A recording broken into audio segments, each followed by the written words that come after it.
All right, welcome back to Richdiet Podcast, the platform that enriches the culture. I'm your host, Aaron Bills. Zico, you already know. And today we got a special brother, a talented brother, actually. A brother athletic. Hey, a guy that could run a 4.42. One. Oh, shit, 4.41. 40-yard dash. You know what I'm saying? A brother that's been a professional athlete from CFL through you coaching now, doing his thing. Welcome to the Richdiet Podcast, Shamawd Chambers. Appreciate that, bro. You know, welcome. Appreciate that, guys. It's been a long time coming. Right? So I'm happy to be here. It's about time. Yeah, no, it's about time, bro. I love what you do. I love your story. How you have basically accomplished your childhood dream of being a professional athlete at a young age, especially coming from Canada, which is like really tough. Yeah, man. It was a ride, that's for sure. Obviously, we realize that there's not a lot of people who get to play professional sports, right? Think about the NFL, it's 1,500 guys, and there's 200 Division I, II, and III universities. There's a lot of people playing football in America and in Canada. So the opportunity to be able to play professionally, something that you dreamed of doing as a kid, it felt a lot shorter. It felt shorter, eh? I think playing pro is way shorter than the journey, but the journey was fun, man. I can't.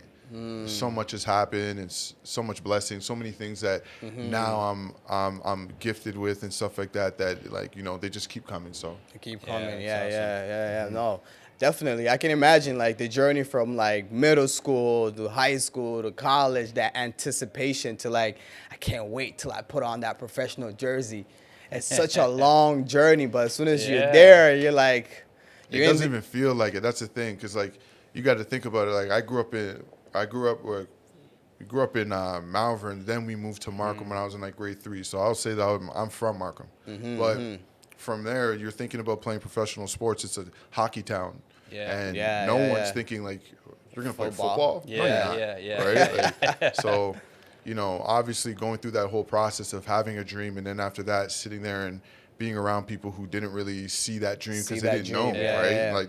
There was no one that I was around that knew the route to get to play football. I had to figure it out for a long period of time before I start meeting the people who could help me. So, exactly. What did you do to get there? Because you need a mentor, right? It's like anything. Mentors. Yeah. It takes a village to get a kid to the places that he needs to be, right? So I had coaches. I had friends. I had a group of friends. We all played sports. And we didn't do anything but play sports. We had mischief, actually. That's all we did. We'd either do some mischief or we were playing sports and lifting weights and talking to girls. That was it. You know what I mean? So I think it's your surroundings. For me, if I can attest anything to my success, it's been the people who I've surrounded myself with that have ignited the flame in me to make sure that I got to the places I need to go. So coming out of Canada, I wouldn't say our national sport is hockey. Apparently, it's lacrosse. It's curling. Lacrosse. Yeah. And but you could have played any other sport, hockey, lacrosse. But why did you choose football? I used to play basketball. This is funny. I used to play basketball. I think in those times, everyone was playing basketball in Toronto and stuff like that.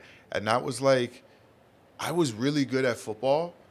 But I couldn't, my mom wasn't really sure. Why do you want to play football? It's cold outside, you get hit. Play basketball. Sport. It's dangerous, right? But then, I was playing ball, and, I was good, but, something about it. And then I remember, it might have been, grade 10 or 11, I went to Pickering to see DeVoe and Corey Joseph play. That was probably the time I was I'm gonna play football. This shit's not really for me. Because those guys were pure ballers. The way that it was the way that they approached it. True. I was I don't approach basketball like that. I approach football like that. Yeah. But I do not approach basketball like that. So you seen a sense of professionalism at that age from them? Yes. Yeah. From the beginning. Yeah.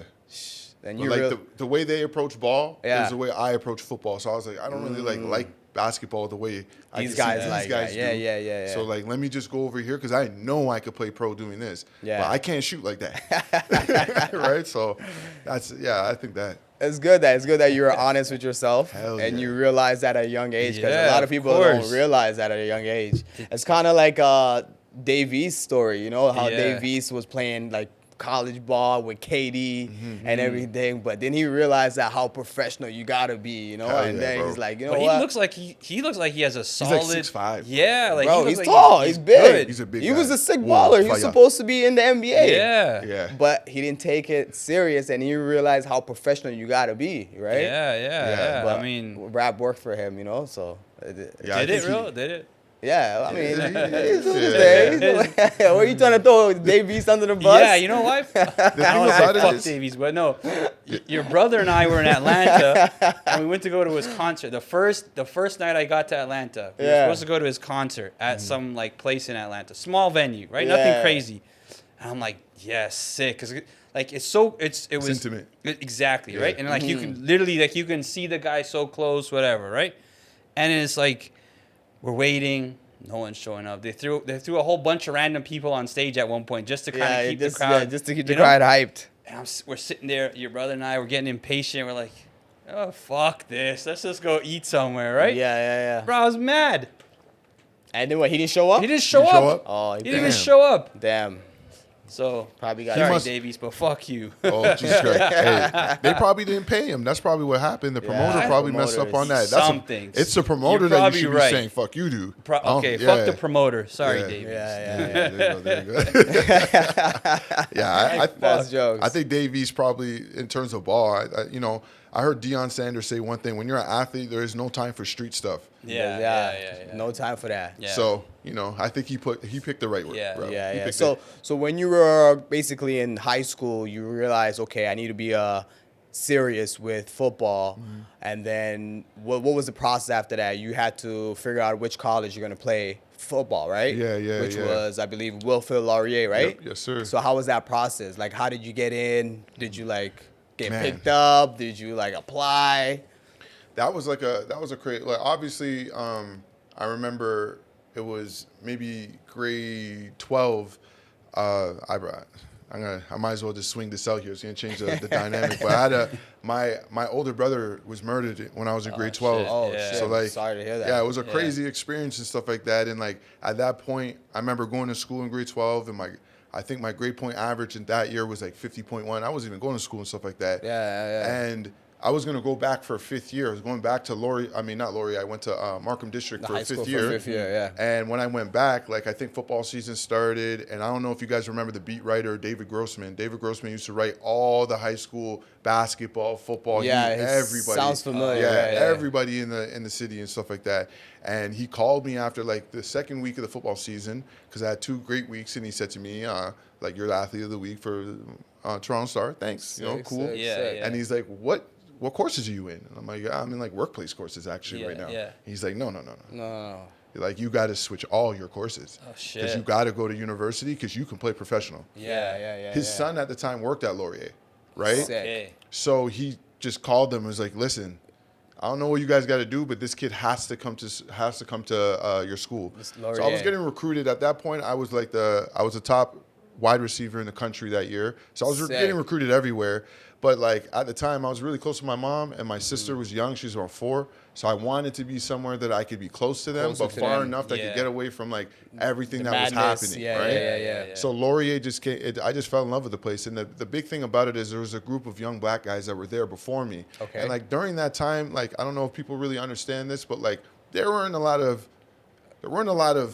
anything other than Caucasians. Caucasians, There wasn't a lot of culture in the university scene and stuff Like like an that. urban. Yeah, there was none. Population. I knew every single black person on the campus, every single one. So you can imagine for me, you can't do anything. There's 10,000 Yeah. people, but I Yeah. know every Single single one. black Yeah, person yeah, or yeah. someone who isn't white here, right? Interesting. So But the- isn't Laurier, not to cut you, but isn't Laurier more of an academic school?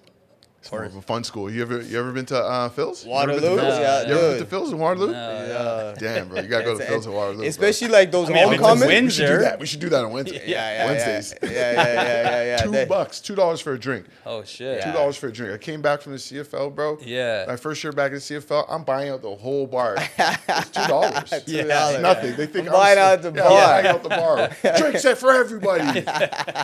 Bill's like $100. I'm like, oh, that's nothing. Yeah. That's great, actually. Perfect. I'll be here next Wednesday. Yeah. No, Waterloo has like this almost kind of like an American like university town vibe. You know what I'm saying? I always thought Laurier was an academia. It's Waterloo. Yeah. Okay. It's Waterloo. Waterloo's a more academic school. Yeah. Laurier's an academic school, but we have a lot of fun there. No, but is it next to each other? Or? Yeah, it's right next. It's like right next to literally each across other. the street. Okay. Wow. Literally across the street. Okay. Yeah. They don't have as much fun. Oh, you know what I'm thinking about too? Mohawk, or is it Mohawk? Mohawks in It's Hamilton. Yeah, in right? Hamilton. Yeah, Because they have okay. Conestogas in Waterloo as well. So there's at least 3 college/universities in like maybe 20 kilometers, if that. So Wow. yeah, there's the ratio's great. Yeah. It was. Yeah. I don't know anything about it now. So the writer made a call. Yeah. Yeah, the writer made a call. Yeah, we went right off. Yeah, right? I know, right The off, writer right. made the call, and then after that, like, I went on my visits, and like the guys that were there, like we all looked the same. We all had the same aspirations to go to play professionally and stuff like that. Sick. And it was close to home. It felt like home. So that was a place that I decided to go to for the next 4 years, and it was fun. It was tough. It was tough. It was hard. It was hard to balance everything because, like I told you guys, like as I was in school playing, trying to be a student athlete, I had things going on at home. Family right? stuff, yeah. That followed me until pretty much I was done university. High school, yeah. Yeah. Oh shit. You know University. what I mean? Yeah. The whole time, and like. I don't, now when you're more removed from the situation, you can see like kind of signs of like PTSD or signs of like things that really made you act a certain way. And you think about being like 19 years old and going through some tough situations, you're acting out and stuff like that. And like now as I am You can older, reflect I and can you be like, reflect on that. that's why I was a acted lot. that way. Yeah. Not that like, I'm always going to be accountable for anything, but like, that shit was a lot. You know what I mean? Because it was like balancing 2 different lifestyles. Where like I'm worlds, this person here and I'm this person over here, like star receiver here.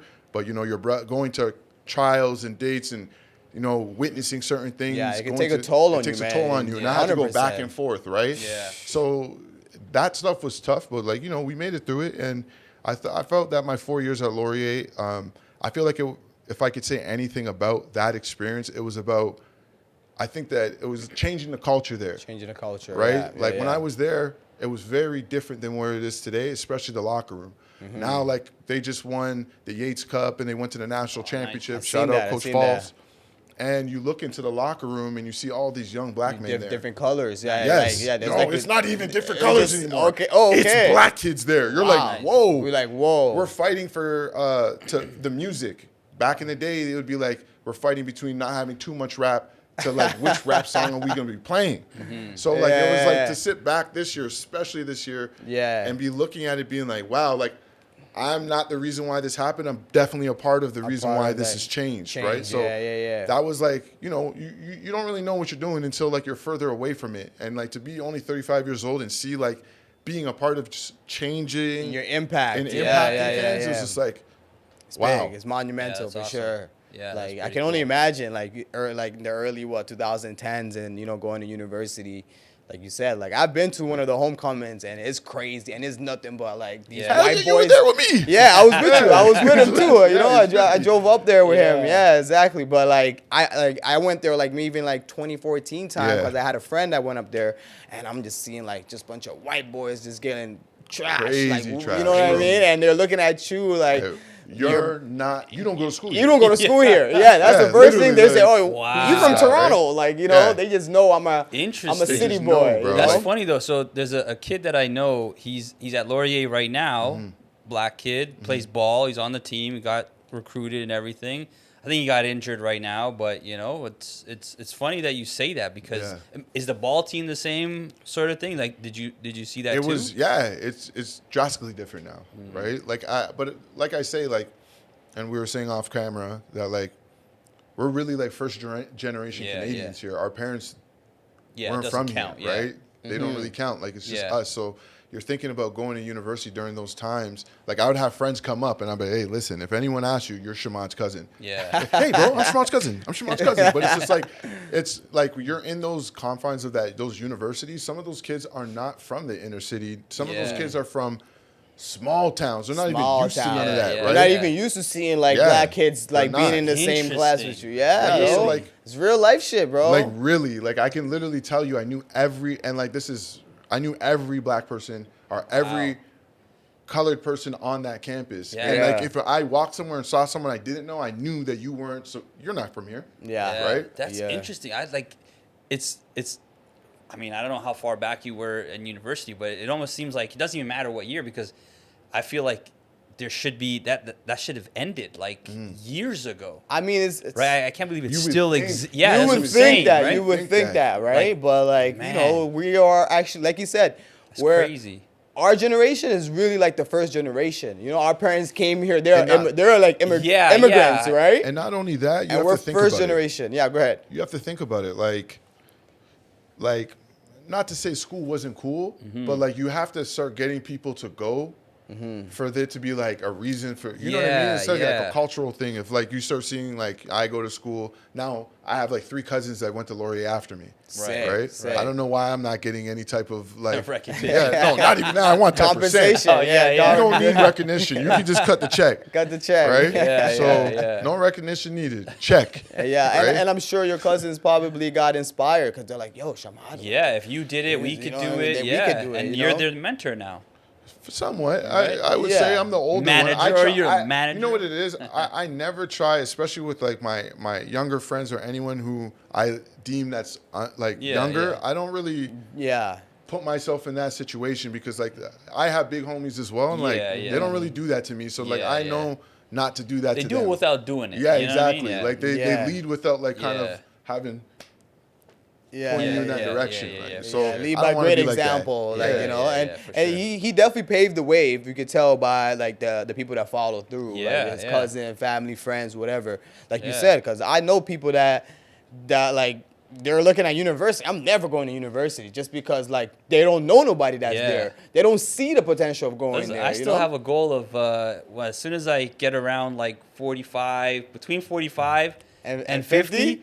I want to go back for law school, for real estate. 100% I want to go back to school. Right? I told someone that, I told a girl that I work with, I was just like, now where I'm at in my life, I'm like, I have no problem with that because like I'm willing to take more learning now than I was in the past. Because when I was there, then I was trying to play football. That's all you wanted to focus on. I just knew what was gonna get me to where I needed to go. And when I was sitting in certain classes, I didn't understand why that was important. Like I would have rather been, because I feel like not everyone gets to take the route that I took. But I feel like when you identify as those types of things, they should teach you how to be a well-rounded professional. Instead of it being going to school for all types of stuff that you're not going to use, why don't I learn how to branding, marketing, business, how to finance, finance, the important things, like how to structure things, like how to structure your sole proprietor from your corporations and stuff like that, how to build them out properly, or your non-for-profit. I know you were talking about off camera. Like I was gonna ask, how did you? Because that's not an easy process. From my understanding, from other people's experience, what was it like? What was your journey for the non-for-profit to start it? The funniest part about it is, and I have to give a shout out to my 2 partners, Odell Willis and Kevin Nelson. Kevin is really the mastermind behind all of those things, because we were trying to figure out what exactly or where we needed to fit into. Like, are we going to be a business, if we're going to be a corporation?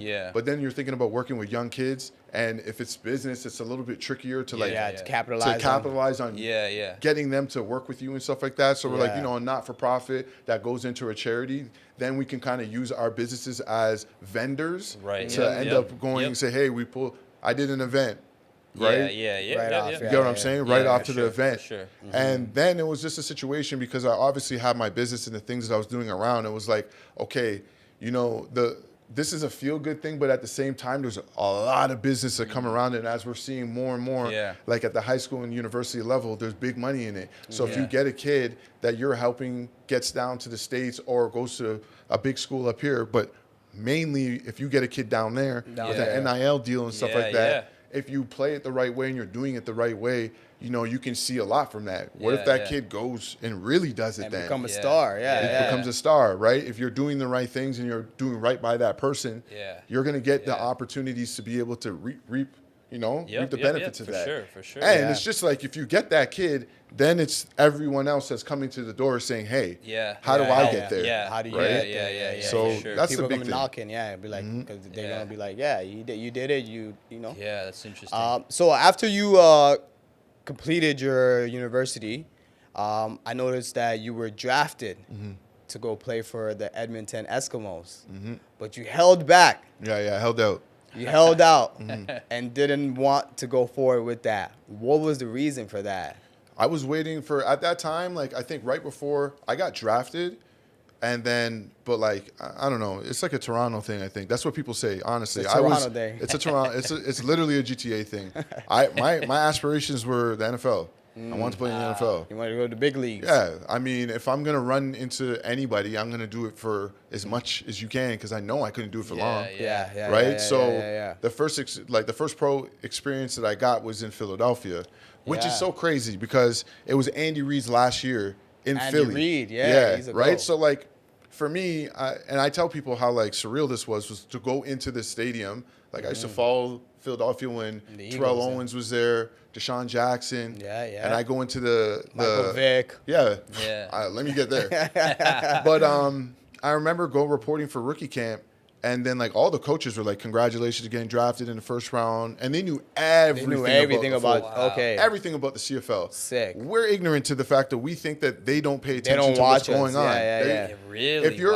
If you're the best in your field, you know everything about everybody. Facts. You're not sitting there and not paying attention to the game up there. That makes sense. So much sense. Doesn't make I remember being in the hallway and Andy walked by and he said, "Hey, Shamawd," and I was like, "Yo, you know my name." Yes, shook my hand. He's like, "Congratulations on getting drafted. Like, happy to have you here." Talked to him a little bit, and I was just like, "Wow, that's Andy Reid." Andy Reid, right? Like, this is crazy. And I remember walking in the locker room and like seeing Mike Vick's locker, Don Perignon, right, like Don P, right on his on like the little seat. He had two lockers. Stacks of shoes, clothes. Deshaun Jackson, Macklin was in there. It was just like, this is it. Yeah. This is where it. you want to be. This is where I need to be. Right? Like, wow. I can't believe I'm here though. This is the thing. Like, I know that like those moments are so quickly, but like when I'm thinking about being a kid from Toronto growing up, thinking about I want to play in the NFL, and how many people are like, that's going to be tough, right? For the people who actually believed in something, but other people being like, you'll never do that. To be there, especially like now, how crazy it is to watch that coach on his three-peat. On the Chiefs, right? So it's like, this is why I always tell people, right? Where it's like, and I tell my former athletes as well, it's very important that I say this, that when you get interviews, like that's a job interview, a multi-million-dollar job interview that they're flying you down to, and you're a kid from Toronto, you're a kid from a small town. You have to show up. Yeah, and you show up, but you can't win or lose. Do you know that how many people are getting that opportunity just to be there? It's right?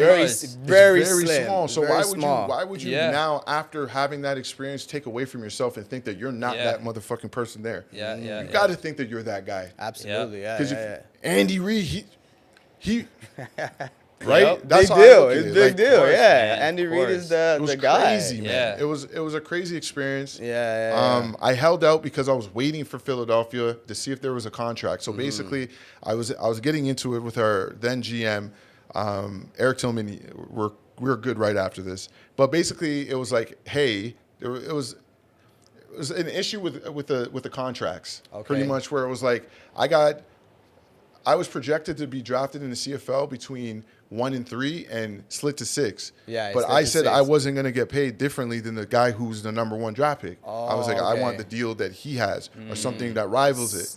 Right? It changes the market for everybody else that comes behind me. True. Pause.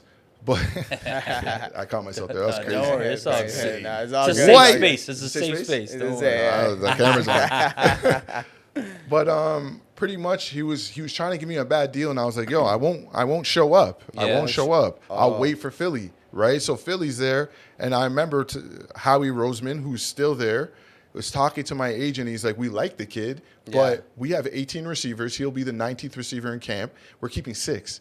This is when Deshaun Jackson, Jeremy LeMacklin, Riley Cooper, Mike Vick. This is Andy Reid's last year before they fired him. Yeah. So they're like, we're not committing to developing anybody right now. Okay, got you. We're committed to trying to win, and that's it. So it might be in his best interest to go up to CFL for a year. I'm like, bro, you can't even do that because the deals are 2 to 3. Right. Yeah, 2 to 3 year contract. 2 to 3 year contract. So I can't just go up there for a year and come back. Right? Yeah. But it was a situation where it was like, okay, that didn't work out. So it was like the last hour. I remember his name's Kavis Reed. He was our head coach at the time, being like, if you don't answer in the next hour, you will not be an Eskimo. Shit. And I was like, shit. So I called my mom. I'm like, yo, I got to go to Edmonton. She's like, when? Right now? I'm like, yeah, they're booking me a flight. It's like 3 a.m. They're like booking me a flight for like 5. I got to throw things into a suitcase and I'm gone. Like there was a deadline. There was a deadline. You had to decide. That was the deadline, right? Yeah, but you have to actually physically go to Edmonton to be in Edmonton to accept the thing? Yeah. What? So the funny part about it is they're about to pull my contract because they're like, oh, he's not coming. They're mad. At this point, the president is calling my mom to figure out how we're going to figure this out to get me there. And I'm like, hell no, I'm trying to go to the league. Like, you're not going to treat me like this and then make me come down there. So Ed Hervey, who's now the GM again, who is the head scout who drafted me, called me. He's like, listen, we're going to help you develop and stuff like that and see your way back down to the States. Okay. And I was just like, all right, shit, like I'll come up there. And what did your agent say to you? Like, my agent was kind of disappointed that the situation in Philly didn't work out. But he's like, listen, like like you sign a deal, go up to the CFL, have a couple good years. And then after that, they'll be ready for a workout when you're ready. They'll bring you back. So I was like, fuck it. Okay, let's do it. Yeah, let's do it. Yeah. And went up to Edmonton, and it was different, bro. It was different. It was, at first it was tough because it was like this, I didn't think that I was going to be there. Gotcha. So you didn't have it in your mind at all. Like, because you held back for a bit. Yeah, I tried to see your opportunity down in the South, and then literally held out a rookie cap. It was great. Crazy. No one's done it too. Yeah. Everyone was mad. You held out? Yep, and I'll do it again. Right? Yeah, but and apparently rookie camp is not something like, it's not all glitz and glamour. Bro, I didn't even want to do rookie camp. It was brutal. You're just running all over the place. Then after that, the vets come and you got to be tired while the vets are good. Yeah. It's funny. I got there and I remember walking up to the office and the GM turned, saw me, could not believe it. Because they got me on a flight and didn't tell him. And then when he saw me, he was getting ready to pull my deal. He say, like, you're not going to be with Edmonton this year. Saw me, and then just shut the door. And I was like, damn, that's crazy. So there was already some tension. There was tension when I got there. So when I got there, they like brought me aside, and like the GM, he's like, listen, like we're gonna go do media, and basically like we're gonna squash this. And I was like, all right, like, look, bet, like let's do it, right? So we went, we squashed it. We ended up, he's a great man though. Like it's business though. Business, of course. Especially at that time, being a young kid and wanting to like understanding, especially now. Like understanding how precious your time is to play sports. You want to make sure you maximize that. So like you don't want to be in a situation where people are looking at you and being like, yeah, we like you, but what are you talking about? I'm not doing this. Right? So that was crazy. Man, so now you got drafted. You don't have to divulge this information, but what's like for people who don't know, what's the highest paid CFL player? Like what can a CFL player make? Because I have this misconception of they make like $30K or like some. They get underpaid. They get underpaid. 30K. 30K is crazy still. Well, no, 30K. This is years ago, right?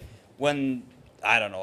I used to work at the Rogers Center like fucking God knows how long. When I first came to CFL, the league minimum, which would have been in 2012, was $45,000. Okay, so $45,000. Sorry, I was so wrong. when they were trying to say like you're not, I was like, I will go back to school. Yeah. I won't run for that. It was crazy to me to think that. So. That's what I'm saying, because I know some of them have second jobs too. They're taking the bus, and I'm like, what? No, that's insane. I don't know what those guys are on. Like the thing is, there's a fine line between people who like there's the guys who play and there's the guys who like they get their little stint in the CFL and they're upset about the fact that they didn't really get to touch or see any type of real money. So they'll tell everyone that like, oh, guys only make 50K. It's just like, I didn't make that. Yeah. Maybe you did because. Yeah. But the guys who are thinking about their second jobs are usually the guys who are out of the league faster. Because how can you be thinking about a second job when you're playing professional football? Okay, that's disrespectful to guys who actually do everything in their power to be the best that they can. How do you do another job? I've seen guys do other jobs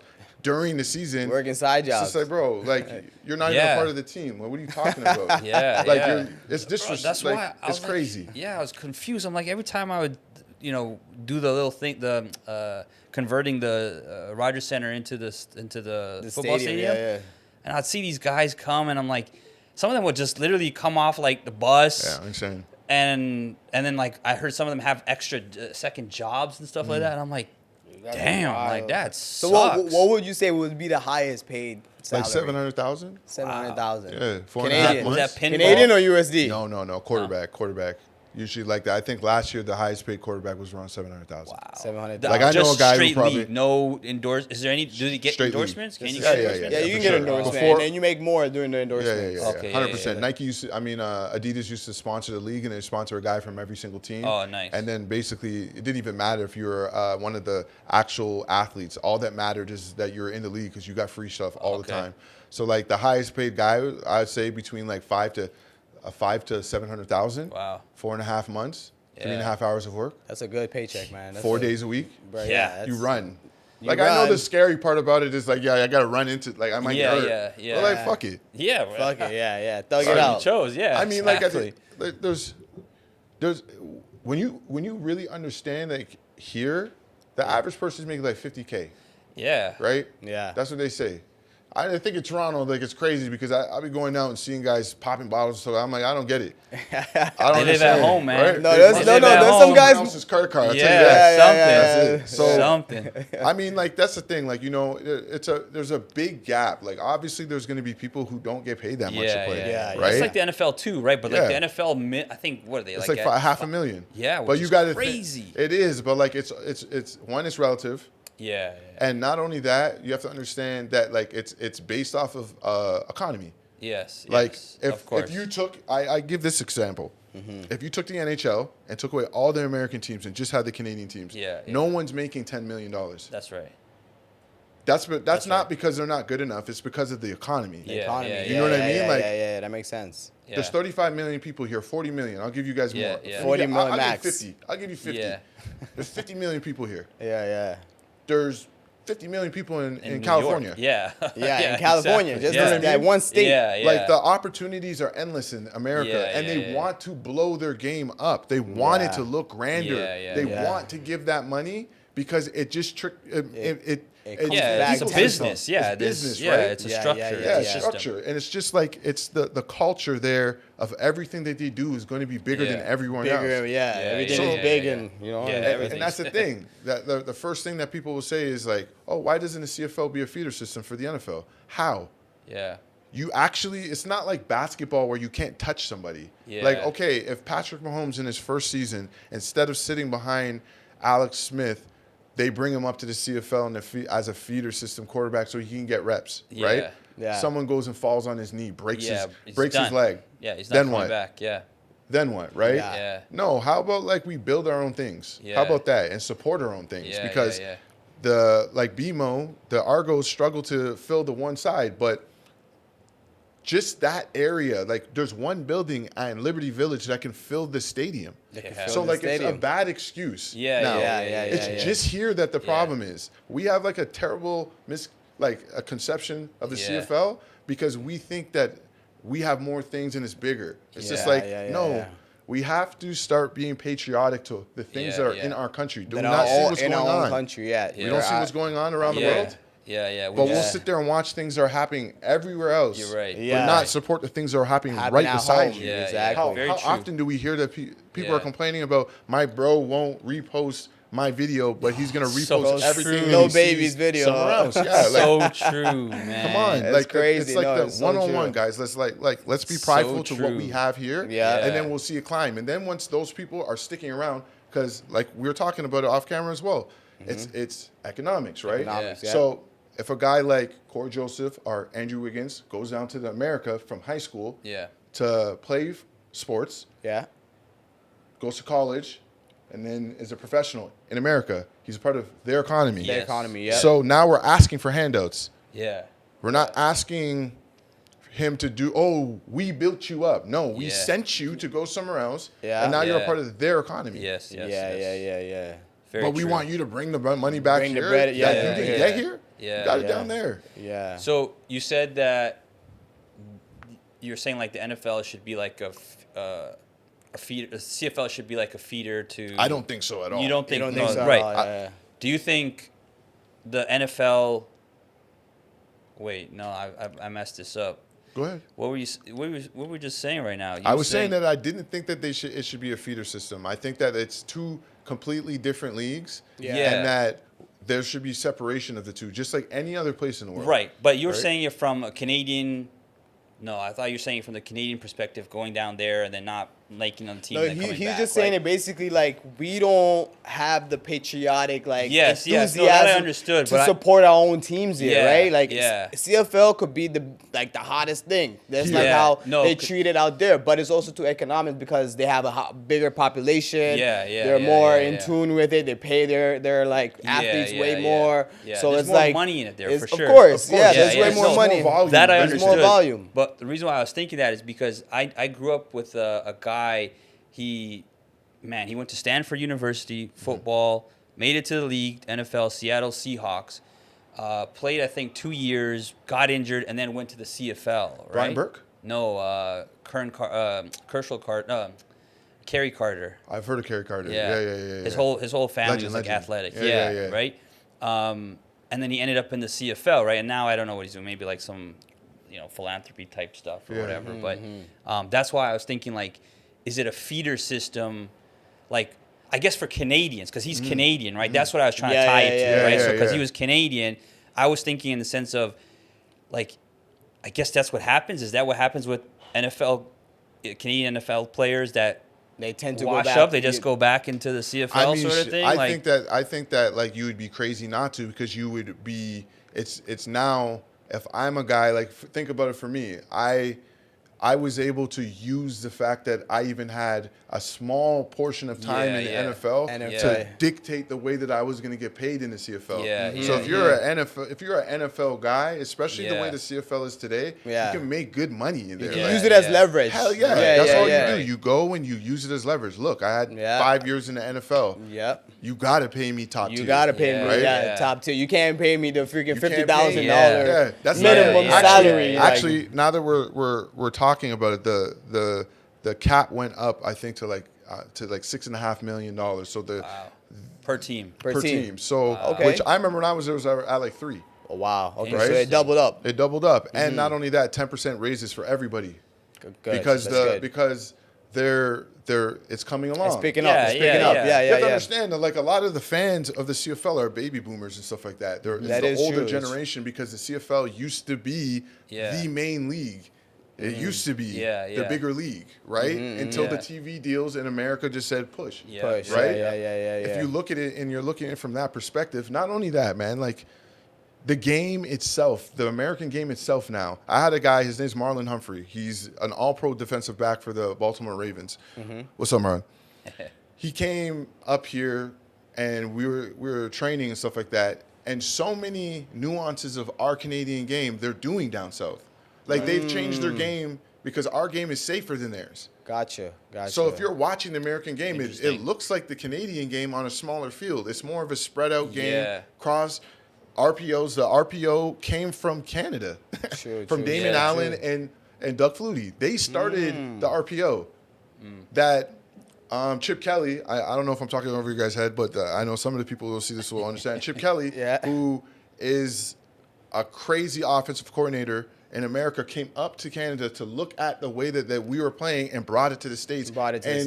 And that has exploded. It exploded in America. I noticed that. The game is much more safer in NFL now. They're changing the rules of the collisions. And they spread the game out. The athletes aren't as stocky and stuff like that. They want it to be the the longevity. Yeah, of it. You have the to longevity stay, game. Because think about it, quarterbacks stay the longest, right? Because they're the most protected. Yeah. Defensive, players are not really. They don't even care. They don't last. Yeah. Those guys are just crash maybe outs. 2-3 years tops, 2-3 good 2.5 years, and then they years. start to fall off. So It's tough, man. yeah, Yeah. it's interesting. It's fun though. So yeah, no, go ahead. Hey, Go ahead, no, go I was ahead. gonna say. So you were talking about how we helped change the American game. For people that don't know, and maybe this is a good thing to kind of educate people so that they maybe do want to watch it. It's like, are the rules the same as the NFL? Like No. in terms of exactly like the No, touch, like it's how a much different game. downs. That's what I try The to tell field is people. bigger, Yeah. right? Which I noticed the field is It's- bigger. Yeah. Strategy wise, it's a different game, right? you're right. Having 4 downs. If the Canadian game was 4 downs, Game changer. It changes changer? the whole dynamic because it's strategy then, right? Yes. The field is so big. So if you have 3 downs, if you get a penalty, your drive's done. Yeah. Because like 15 yards or 20 yards is way harder Yep, if you only yep. have 2 chances to do it. In Yep. the NFL, if you get a 5-yard, 10-yard penalty, you can still run the ball twice Yeah. before you decide to throw. Yeah, exactly. Yeah. If you get a 10-yard penalty in CFL, you are not running the ball. You have to throw. You have to throw, or it's yeah. a draw, right? Yeah. So like that alone, that's a whole game changer. Yeah, and the pace of the game, isn't it much faster in a Canadian game than it is in a NFL it's game? faster, and one of the biggest differences is the last 3 minutes of a CFL game. The clock stops every play. No and matter then- what. It No matter stops. what, it matter So stops. you don't need no timeout or run out of bounds. Stops. Yeah. It stops. You don't need to run out of bounds or a Nothing. timeout. See? That This is good changes the education. That's whole game. crazy. The reason why is because, again, it's 2 downs. So think about it. You can two and out, Yeah. punt, go down, score. Yeah, Like yeah. I've played in a game in the Labor Day Classic. We were down 28 going Yeah. into the 4th and came back and lost by 3 Wow. because Yeah. of because of the last 3 minutes of the game and the clock stopping. It played in we had timeouts and the clock was stopping. Scored 3 Yeah, touchdowns. In the NFL, how often you see at 2 minutes, once it Yeah, crosses over, it's they're done. walking, Yeah, talking. yeah. They're Take a kneeling knee, in, like, yeah. It's not that fun. It's just like, Yeah, yo, Yeah, it's stupid. Yeah, I always so- thought that was dumb. yeah, I Always. didn't like it. Like Yeah. it takes away from the actual, Yeah, the, yeah. the clock hitting 0, Yeah. Yeah, and having yeah. that opportunity, right? In the Yeah. CFL, it can be 0 and you still got 1 shot. Yeah, yeah, Right? Yeah.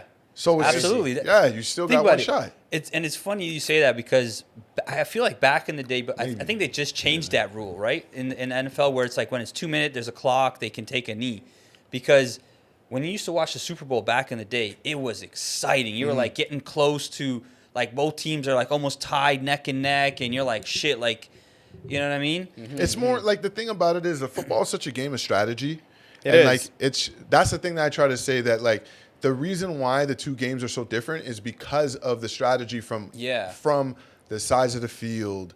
Like for instance, you see the fair catch rule. Yeah, I hate the fair yeah, catch yeah, rule yeah, because yeah. now, Yeah. but it's That's a strategy. pretty new. That's pretty new, Yeah. right? No. In the NFL, it's always been there. Yeah. Oh, okay. So like you look at it, the fair catch rule. Fair catch is basically if the ball in the NFL, If the- it's important for the kickers to have hang time, Right. right? So they want it up in the air for 8 seconds so the coverage team can go and Right. be right there so you can fair catch, Right. right? In the CFL, there's a halo, 5-yard halo all the way around you. So it don't matter. Yeah. As There's soon a as you return touch the every ball, time. you have to go. And if you're in the halo, it's a 15-yard penalty. So it's like get back. Yeah, So now yeah. we make it makes it so there's a play. That's on the way special better. teams. Oh, It's way way better. better. Instead of just Way calling it better. fair play. Yeah, Fair because catch. think about it. Every time you catch it, or he just waves it, It's a dead because play. By Yeah. the time they're there, they're already there. Unless he Right? muffed it. Yeah, that's you the know. best And then way. like that's the thing. Like you're expecting that not to happen because those Yeah. guys are there catching punts all day. Yeah, yeah. But you're looking at it saying like the Devin Hester, Hall of Fame returner. If he came to play in this NFL, we wouldn't know him as that Hall of Fame returner because there's not as many opportunities for him to return the ball and do return the ball, everything. yeah. Because like you're looking at kick return. It's Yeah. like, bro, make them kick it in play. Why are we Yeah, watching a play just yeah. go in the back of the end zone? Yeah, you're And here if for there's- football. Yeah, it's either that or you lose a point. Something. Yeah, Something, yeah. Something. Because in the CFL, you kick it out the back of the end zone, the team gets the point. So you got to get it out of the end zone, right? If It's you a boot ruse. it as hard as If you could, If you're shit. a kicker, you could kick. Like I've seen teams win off of missing field goals. It's tied game and you win off of a missed field goal because it goes in the back end zone. I hate that shit. Wow. But like if you're a That's returner, crazy. Yeah. you got to take it out of didn't the even end know zone that. or it's a point for the other team. Wow. Right? So Interesting.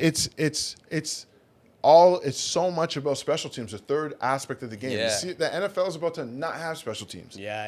And then, but you're thinking about it, so many guys don't have opportunities. Like Terrell Davis. You ever heard the Terrell Davis story? He went down on kickoff, destroyed somebody, got an opportunity on offense. Now he's a Hall of Famer. Devin Hester, all the returns he had, Hall of Famer. Yeah. Without Devin Hester was in Chicago, right? He was in Chicago, right? Yeah, I remember him. Interesting, man. So take away the special teams. Now you're looking at certain guys who do not have opportunities to actually have those types of Hall of Fame careers. Right. So those are the things that I say that like are better. Like when I sit down and I look at it and say what is better about the NFL than the CFL, it's the elites. The NFL has elite talent, obviously. I can offer you $100 million. Right? They have the elite talent, but everybody else, like the CFL, 90% of the guys are from the NFL. Everyone. Everyone had the opportunity. If you're a great Canadian, you were in the NFL before you went to CFL. If you're a great American, you were in the NFL before you came to the CFL. Right. But like at the end of the day, like when we cross that border, as we could tell, our dollar is different. For sure. And our economy is different. So bro, our dollar is shit right now. Exactly. Bro. You know what I mean? Shit dropped to like 67 cents. Really? Terrible. I was about to go to Orlando. I was like, I almost second guess this one. second guess that one. Dude. right? It's like so everything's 35 cents more? 40 cents almost. 40 cents. Might as well with the exchange. Might as well with the coverage. Damn. So out of the 3 teams you played for, Edmonton Eskimos, Saskatchewan Roughriders, and Hamilton Tiger Cats, which one was your favorite? I think all of them, and I'm being respectful, a little bit political on this one. But I appreciate all of my time at each place now, being older. If I was going to rank them, I'm obviously going to say Edmonton because I won a championship there. I still have business there. I still have, I'm still connected to that community. And I so much was given to me in that time just being in Edmonton, so I wouldn't want to take that away. But, you know, obviously in sports, you know, they traded me. So there's a little bit of like that's crazy. That's crazy. Like next, a Luka moment. Like what the hell? And the next thing I'll say Hamilton. Hamilton was more so, and the reason why I'll say it, it defined what I thought that I was when I got there, right? When I got there, it was a short period of time that I played, but it was like one of the better stretches of my career. Gotcha. And I was balling. I was closer to my family. Like, for me, I'm a kid that, like, I don't need the lights all the time, but I need to be able to go out and be like around things. Okay, social, and be social and be able to leave without being around my teammates. Like, Gotcha. I have this whole thing that like I don't like you're around football players, you're around like 80 football players. It's literally competition for everything. So the last thing you want to do is hang out with football players after work. Like I literally just want to hang out with like women. I need female energy. Energy's different. For sure. Some female energy, please. Some female energy. Some estrogen. Without a lot of my teammates, maybe one, because now I'm competing with one guy, not live. Not 7, 8. Like that's not fun. So we're not trying to do this all the time. So I think like Hamilton was fun because it was a time I was getting a little bit older. I got an opportunity to come back closer to home. My family got to see me play more often. Like, you know, I got to be around people, go out. Like I barely knew Toronto at that point, so it was something like being able to 45 minutes away just to be home and around people and stuff like that. That was fun. And Saskatchewan was the last place, but you know we saved the best for last. I'm joking. It's not the best, but I think the thing about Sask was I think that it was I didn't completely buy into it to what was happening there, which ends up made it really hard. Made it challenging. It made it super challenging. Again, I told you guys I need some lights. Like I need some lights, and there was only 2 places to hang out in Regina. It was a hookah lounge. That's what I was gonna say, Bro, man. What listen, do you do there? Perfect. You know what? Perfect story for you guys. We're sitting in a meeting. And they're talking to us about like, you know, each team usually has like security or ex-cop that like tells you what's going on in the city, right? Gotcha. Where to go, where not to go, all this stuff like that. So we're sitting there and they're like, hey guys, like there's a club on the north side of the city. They're poking people with HIV needles. What? I'm like, bro, I'm not going outside. Yeah. Joe, my boys are like, why won't you come out? They're poking people with HIV needles. That's Yeah, crazy. I came here to play football. Yeah. You know what I mean? And then not we weren't, catch HIV. Yeah, and we weren't winning. So like when you went out places, people are like, "Hey, Yeah. what's You're going not on?" winning, buddy. Yeah, like Yeah. literally, You're a they're sore like, loser, eh? "Yeah, like what's going on? You're not winning." Da da da da. I got And a it was syringe here for you. Yeah. like crazy. And then the other You can't place- catch footballs. Well, you'll catch this HIV. like, freaking poking people with HIV. That's insane. And then That's the other place, fucked. the coaches were there too. And they used to hang out the same place. I'm like, bro, I'm not you're doing not that. trying to see Yeah, these guys. I'm yeah, not doing that. I'm not going to a place. Everyone chills at one spot. Yeah. I'm not going chasing like no hanging out girls with out here. coworkers. Yeah, Yeah, I'm not yeah. doing that. Everyone's chasing the same 5 girls in Terrible. Saskatchewan. That's terrible. I'm not doing that. Yeah, I'm yeah, just yeah. gonna stay at the Oh, crib. man. Right? Yeah, like yeah, I just- literally I would go to this vinyl shop downtown every Monday and buy like 5 vinyls. And then after that, I would like load my house up with a bunch of liquor. So like after games or anything, guys can come by the house, do what they this- want, get food there. And I would just listen to records. Some literally. classic vinyls. Nice. Yeah, Just yeah, vinyls.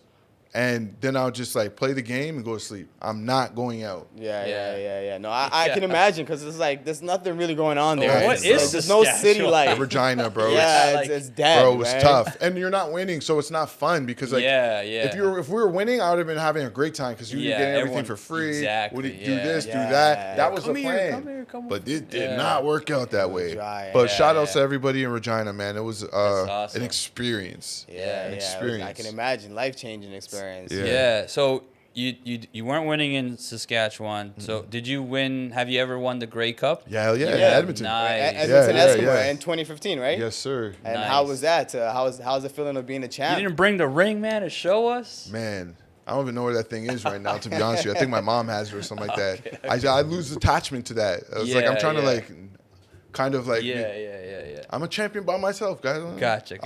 I gotta actually look for the ring. What was it like? It was cold as fuck because we were in Winnipeg. It was minus 30. Damn.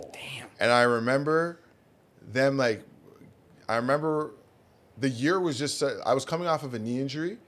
So I didn't play the whole year. I played the back end of the year. So like I was frustrated about that and it was tiring. Like I don't know what anyone else tells you about winning championships, but I know that we can all say when you do something that's like milestone-ish, it's like a relief feeling more than it is like celebration feeling, right? It's like, thank God, bro. Yeah. Because when you like I remember the first meeting in camp being like, we're gonna win a championship this year. So Yeah. like when that mindset is over top of like the entire team, it's like it's hard because it can't. It's not about you at all. Yeah. You know what I mean? Yeah. I tell people all the time, like winning championships, if you want to be a part of a championship team, it's learning how to do your job really, really well and learning how to motivate other people and help them do their jobs. Like for me, what made me great wasn't the fact that I was just a great player. It was the fact that I learned how to do what I was doing and help people do what they have to do as well. So like when you're sitting there and when I think about that year, it was tough. Sometimes it was horrible.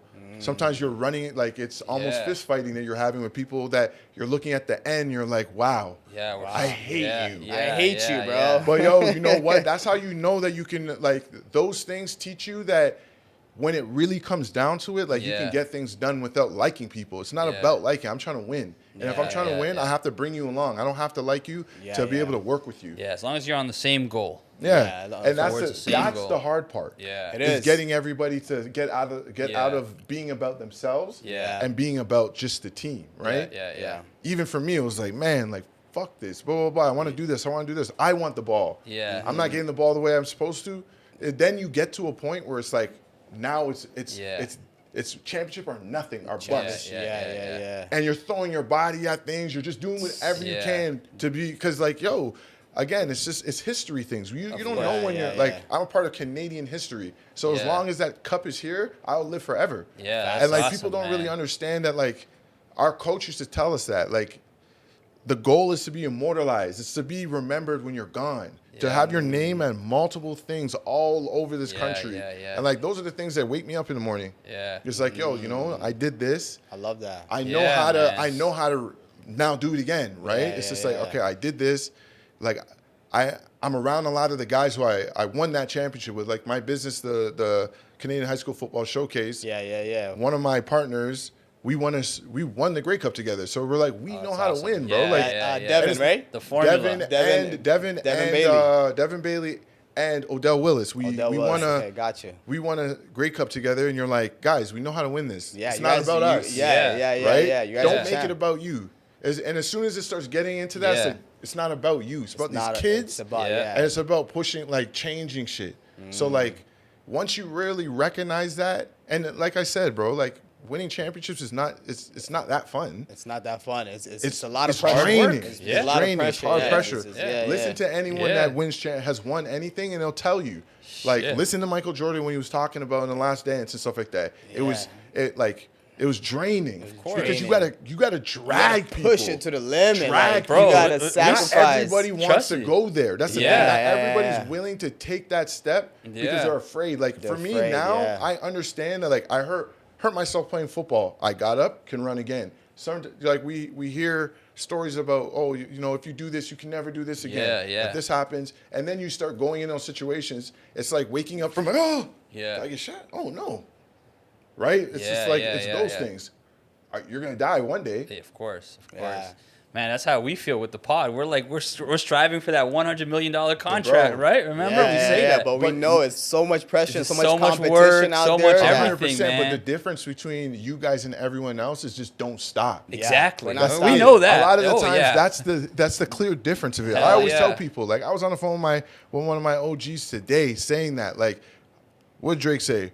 Like, we'll see where you're around a decade from now, right? We'll see who's around from a decade. We'll see around who's a decade from now, right? So you already know. For me, I already know how this shit goes. I feel like I'm in the twilight zone now. It's like, bro, I've been here before. You've been here before. You've seen right? this shit. I've seen this before. This is nothing. This is easier than actually the first one. Because I didn't have as many things that were drawing me away from what I wanted to do, right? Now it's just like, you can manage these things way easier now. Right? So when I look at it now, I'm like, bro, you have to have like-minded people around you. You have to, 100%. Right? To succeed, you have to. You have to. You have to, 100%. And you can't be afraid to say no. Right? And I think that I'm getting to that point. Like, if I sit down, and I know it's about, we're talking about championship, but I think about the people I've surrounded myself with, they're all champions. Like, it's all like that. Where it's like, you'll go down, and like, one of my homies, he's a builder, and like, he always pushes the envelope on life. Like, I'm looking at him, thinking about him being a guy that I knew when I was in grade 6. He's kind of like a tuggy guy, and then what he's become, and the things he's building, and his vision, and it's like, and bringing them to life. It's like, I'm happy to be around that, because no matter what, that's just contagious. It is. Right? It is. It's contagious. My other big homie has a crazy facility the one that I'm at.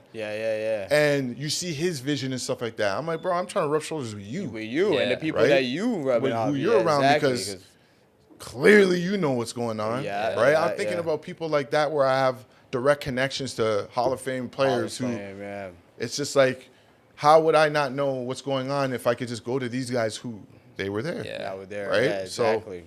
So you mentioned how you had a knee injury, and I know that you also had like a torn ACL, and like, you know, you had a lot of adversities playing football through your career. Hell yeah. You know, even getting cut and getting traded, whatnot. How did you deal with these setbacks, and how do you condition your mind to like adapt? I can say that the way I dealt with any of those situations started with tears. Really, eh? Hell yeah, bro. Like, because my knee injury shook every ounce of my life. I hurt I got hurt twice. Both knees? Yeah. Oh, shit. And came back from both knees. Good for you. But man. It changed the whole trajectory of my life, right? It did. Like, when I sit down and think about it, just like a easy way of saying, how much money would you have made if you never got hurt? I don't even know, right? Because like, I was really fucking good, right? My issue was staying on the field. It wasn't when I was on the field. Like, from my rookie year to when I got hurt, I started damn near every single game but 2. Nice. So it was like a situation where it had nothing to do with ability. It was about, can you stay healthy? Can you stay healthy? Right? So And when that creeps into your mind, once you get a little bit older, it ends up being something that's right in front of you, but you shouldn't even be thinking about it because this is a game that, how do you stay healthy? Yeah. Right? Yeah. You know what I'm saying? How do you avoid getting tackled? How do you avoid getting hurt? Avoid contact. How do you avoid certain contact? You can't avoid it. You know what I mean? And like at the same time, I don't even know what the game has paid me yet. Like I don't know because there's certain things that I look at and say like, yo, I thought I was gonna be in the NFL, but I'm having other ways that I'm gaining interest in the NFL, or there's maybe it wasn't through playing. Yeah. Maybe it's through a different coaching avenue. Or, you know, who knows? Maybe it's on the back end. Who knows? Coordinating some plays. Yeah, I don't know what the hell life has in store, but I know where I'm going is like it's big time. Like I know that what I'm trying to push is going to it's opening doors for people and it's going to be big time. So I sit down and man, I think that when I think about my knee, it was tough. Those injuries were tough. I think that it definitely gave me a little bit more balance. I don't think it humbled me. It grounded me. I don't like to use the word humbling. I think it's more grounded me to understand that like, you're not necessarily invinciusly You're human at the end of the day. I'm human, and you have injuries. And did you like? I don't know if you were, you did say that you're a spiritual guy. You went to church down the street from here. Did you like? I tried to praying and really try to seek like some. You spend so much moments on your own. Yeah. So like it's hard not to like try to envision yourself for what it's going to be like to play when you get back. Yeah. Like you have to think about those things because of the road is so far, right? And like there's days that you wake up, especially doing rehab in Toronto when like sometimes there's not even fucking sun. It's cold. It's and cold. gloomy. You're like, and for me, when I got hurt, it was my contract year when I was about to go down to have a workout with Philly. That's what hurt me. I was like, man, like that. Like I was right there, painful. It's not like the knees. You're like Andy Reid knows me, man. Yeah, like I'm right there, right there. Right? I had an opportunity again, and like this is happening. Like I'm upset at that, and then after it's not going the way it's supposed to, some weeks you're there and the rehab's not going well. I think it was tough, but then the journey ends up being you gain a lot of experience to be able to help other people get through their things. And for me now, it's more about that than anything else. When I think about getting cut, I mean, I never got cut until I played pro.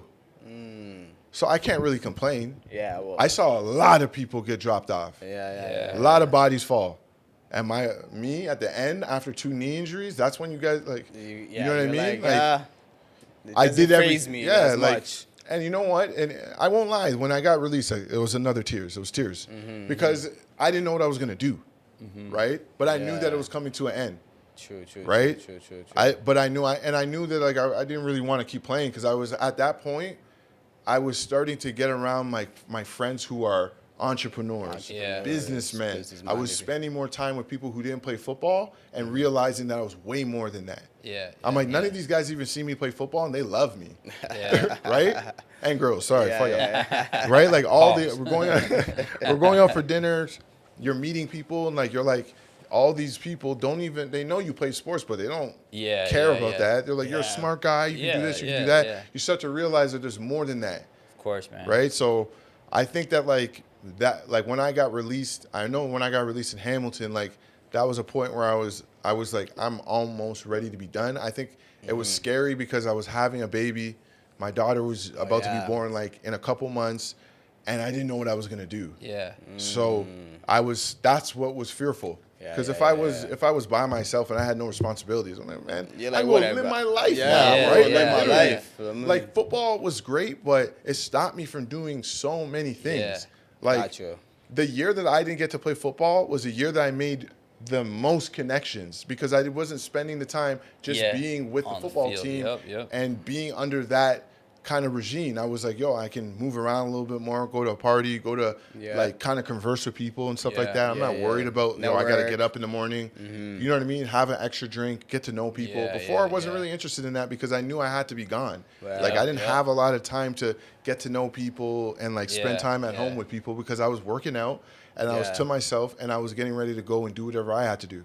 But then when it was done, it was like, oh, like this is life. This is life. Bro, traveling, rolling loud, meeting this person. Nah, I'm like, yo, forget football, bro. I need to do this. Like, I need to be like, It was like God was telling me that it was time to stop being the player and starting to go into the back end. I knew that I couldn't make the differences that I wanted to make still playing. Because selfishly, I was worried about my career and not worried about the general, the masses. I think I've affected football and my community more in the last 4 years than I did when I was playing. Right. Gotcha. Just because I've been able to reach more places not playing football. Now you're on the ground. You're the advocate. Now you're actually on the back end and you can see it from a wider angle. Exactly. You just wearing your helmet and only seeing your angle. You know? Exactly. It's a way different, wider angle, and it gave me an opportunity to be able to really put in the groundwork. And it's like we always, as athletes, a lot of the times we don't like to admit this or something, or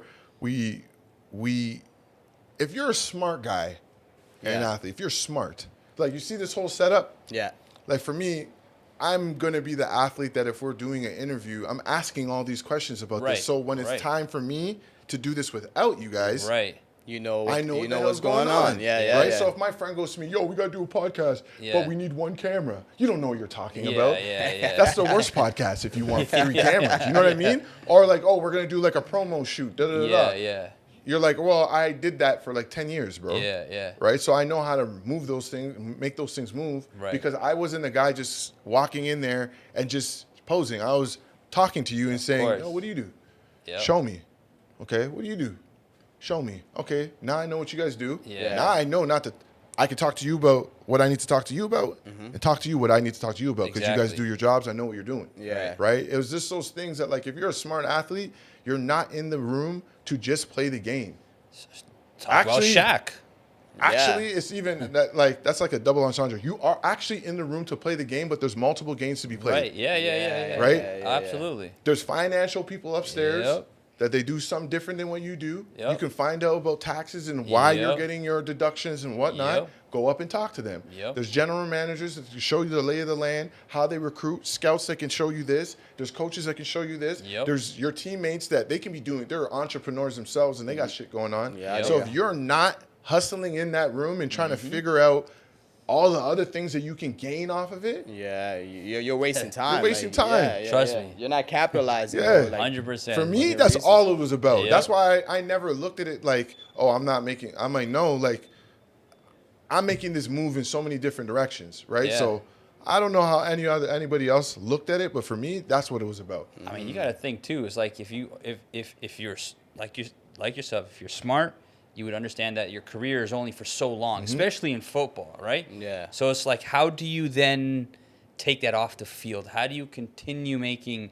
If you're making $700,000, how do you make $1.4 million? How do you make $2.8 million? How do you keep doubling it, right? So, if you don't know how to do that, you're wasting time. And that's the thing. The conversation a lot of the times for the thing that I liked about the CFL because I have a group of guys that we all work out together, right? Mm-hmm. Some of them are still playing and some of us don't. Mm-hmm. But these are the conversations that those are the rooms you want to be in. Yeah, absolutely. Right? Yeah. Because for me, I always look for the older guys. I wasn't trying to hang out with nobody I was never hanging out with nobody my age. I was looking for who's moving shit in here. Yeah. Right? That my brother, my big homies taught me that. Go look for the smartest person or the best person in the room and go and stand with them.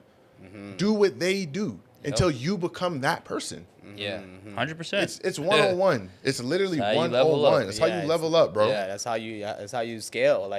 Just your whole business and everything. Right? And we know that sometimes you could be sitting in a room, and if you're just around the right people, you might be on some business just because you're in that room. Yeah, absolutely. You might just be 100%. involved just cause. Just because, 100%. You're here.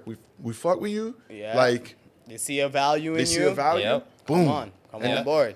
Boom, and that's it. It's almost I've been in certain rooms. I've been in rooms where people are making music, right? And you have songwriters, you have producers, and then people will be like, hey, how about you say this? And I'll be like, yo, what about you say this? And they'll go around with that, and the guy be like, all right, you getting a percentage off of that. And I'm like, just because I was here and I put my input, right? I'll take it. And what they say, closed mouth never get fed, right? Exactly. Pause that too. That's crazy. Crazy one, right? We're just going to put a disclaimer. It's going to be bare pauses. Safe space, man. It's a safe space. That camera's not safe, though. No, that's funny. So, okay, I have a good question. What advice would you give a player like Travis Hunter? Okay. This is another political thing because I don't know if I'm going to be working with Travis Hunter one day. Okay. See how we manifest these things? Yeah, man. I don't know if I'm going to be but if I was his friend, Yeah. or if I was somebody of that was around him, the one thing I'll say, and I think we can all say this, that the best thing to do in a relationship is have a private relationship. Of course. What you don't show everybody, people don't have to hate. Absolutely. You know what I'm saying? Absolutely. So Travis Hunter is a great kid. Mm-hmm. Talented. There's not talented kid, A+ student. Yeah. What else? What can we say about him? Yeah. We'll attack his girlfriend. That's what I say. He's the guy that was fighting his girl, Yeah, right? Or something. yeah, like his girlfriend is His like... girlfriend was doing some questionable stuff, right? Questionable. Okay. But like Yeah, it's yeah, social, like, you know, I just don't understand. Like, to me, I get it, right? Like, I feel like there was a lot of people that are making like a comment, older guys that are making a comment. I know that it was something that was viral and stuff, Yeah. so I get it. But like for me, I'm looking at it saying if I'm his like OG Mentor, or mentor, I'm just gonna say like if you keep your stuff private, you don't have to run into these types of things. Absolutely. Look at the people who have success. Just look at the people who have success. Absolutely. They're like, it's harder when you're right in front of everybody because if they see you do anything, they're going to be like, look, Of course. look what Travis, if he's even taking a picture of with a course. girl, anything. With a girl or Yeah. like Right? a Like, cheerleader. there was a time where she came on the field and like she was upset about something and they blew it up. We don't even don't know know the what they were context. talking Yeah, about yeah, or yeah. the context or anything. She could have been getting pushed from behind or something like Yeah. that into the rail and she's upset trying to Yeah. get on the field. It's crazy up there. Yeah. Right? Yeah. Pandemonium. So we don't know these people. I don't know her. I don't sleep with that girl. Yeah. You know what I mean? Yeah. He does. And at the end of the day, I'm sure he's around the right people. He's around Deion Sanders. Yeah, Deion, coach, Prime time. And time. he knows Yeah. all Coach about Prime. that topic. Yeah. With women and stuff like that. That's prime time Deion Sanders. Yeah. I think he's all right. He was the real player He's back a then. real yeah, one. yeah, He could tell you. He could tell you this. He could tell you that. He's the real deal. Yeah, so that's crazy. if a man like that, if you're not hearing it from him, I think everyone else should chill out. Chill out. Yeah. Right? Yeah, Just chill out. Because you got guys like Bow Wow trying to give him girl advice. And Bow Wow's been having troubles. Like, come on, bro. Come on, bro. I know, That's it's crazy. crazy. I think It's the crazy best work. advice is like focus. Yeah. Yeah. Focus. He, You're he is focused, but it's just that his girl has like this background of like, yo, she used to be a whore. Like she used to be a music like vixen and Travis. Then get rid of her. Travis shouldn't be with her. You Like, shouldn't like that. I just think that But like that's not even his focus. He's like, I love this girl. I don't care what the internet says. But didn't he beat her up though? No, no, that's no, fake, no, right? no, Oh, okay. Listen. That is not the right Travis. Okay, You're talking okay. about like a different Travis. Yeah, bro. yeah. No, we're talking But about the Travis thing about Hunter. it is, we don't even know. We just see it like we saw her in a music video. Yo, how many of these big time guys are married to people who were Yeah. dancing? Dancing in Right? music videos. And Or now having they're- and babies now- with them. So Yeah. like, let's not hate All on the these kid, play- bro. all What? these She's in a players. video. She said did some heart emoji or something like that. Like, come on, bro. That's Sit down like to 25, what's his bro. name? Zion Williams. You got that stripper pregnant. Yeah. First year in the Not even a strip, NBA porn or whatever. star. Yeah, Porn yeah. star, yeah. Mariah, How yeah, did- I porn don't star. know. That, That was just for crazy. money. Crazy. She was smart. Hey, Bro, did she have the baby? I She think did. so, yeah. Yeah. That's a lot. She's set. He Yeah, doesn't yeah. pay child support or doesn't take care of the kid. Money. There's a lot of Money. NBA players or But athletes. Trump's that- about to do that new thing though. They said that. Oh, they're gonna ban like Child support or something like that. Yeah. I heard about that. No, yeah, I yeah, just- yeah. they can't- look at- I don't think they're gonna ban child support. No, I don't think I so don't either. know. And like, He can do I don't know, whatever he man. I wants. don't want to say like, yo, those NBA guys they're food for people, bro. Yeah. Like, and it's scary. They're a Think lick. about it. They're They're like- a lick, Yeah. bro. They're a Like, lick. and Yeah. it's Literally. and some of those guys are good kids. Yeah, They're not. yeah, They're yeah. squares. They're Yeah. naive. They They don't know what's but like, going we on. don't out even there. know what it would be like if you had $100 million. Yeah. You could be the ugliest motherfucker in the world. If you still got getting $100 million, pussy. you're gonna get it. Yeah. You know what I'm saying? You're So still imagine now, getting it. I got $100 million. I'm 6'8". I Yeah. could be ugly, but Yeah. I got $100 million. Yeah. And if I'm $100 million, I'm 6'8", and I didn't really get shorties before. Yeah. And now they're all throwing them. I'm gonna be a little green to that. Yeah, Of you're gonna be course. green. Yeah, you're You're gonna be green like, to that what? until you get that situation that turns you like serious. Yeah. And that's why you see a lot of athletes the way that they are because of people doing bullshit to them. Yeah. Yeah, no, that's crazy. Man. Crazy. Crazy. So Yeah. speaking of athletes, who's your favorite athlete? Ever? Yeah. Okay. I'm going to name like 3 or 4 or 5 people. Okay. I'm going to say if you walk this earth and you don't say Michael Jordan is one of your favorite athletes and you're born in like the early 90s, 80s, you're a hater. You're a hater, yeah, true.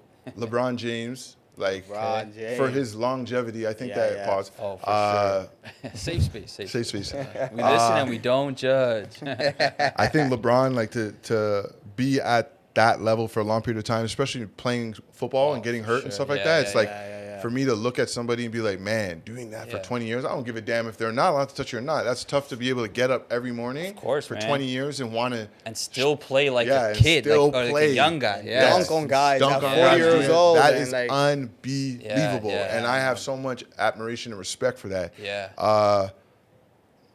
Mike Vick. Okay, yeah. Mike Vick is and more so for culture, right? He was a culture. He shifted the whole culture in football. Yep. I would say Allen Iverson.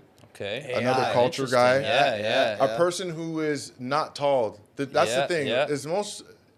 It's about his apparel and his appearance, but it's more so about his height and like the fact that he's a regular guy. He did, and he opens up doors for everybody else. Yeah. Now that let me get into going Terrell Owens. Okay. T.O. Calvin Johnson. Sick. Who else? What is another sport?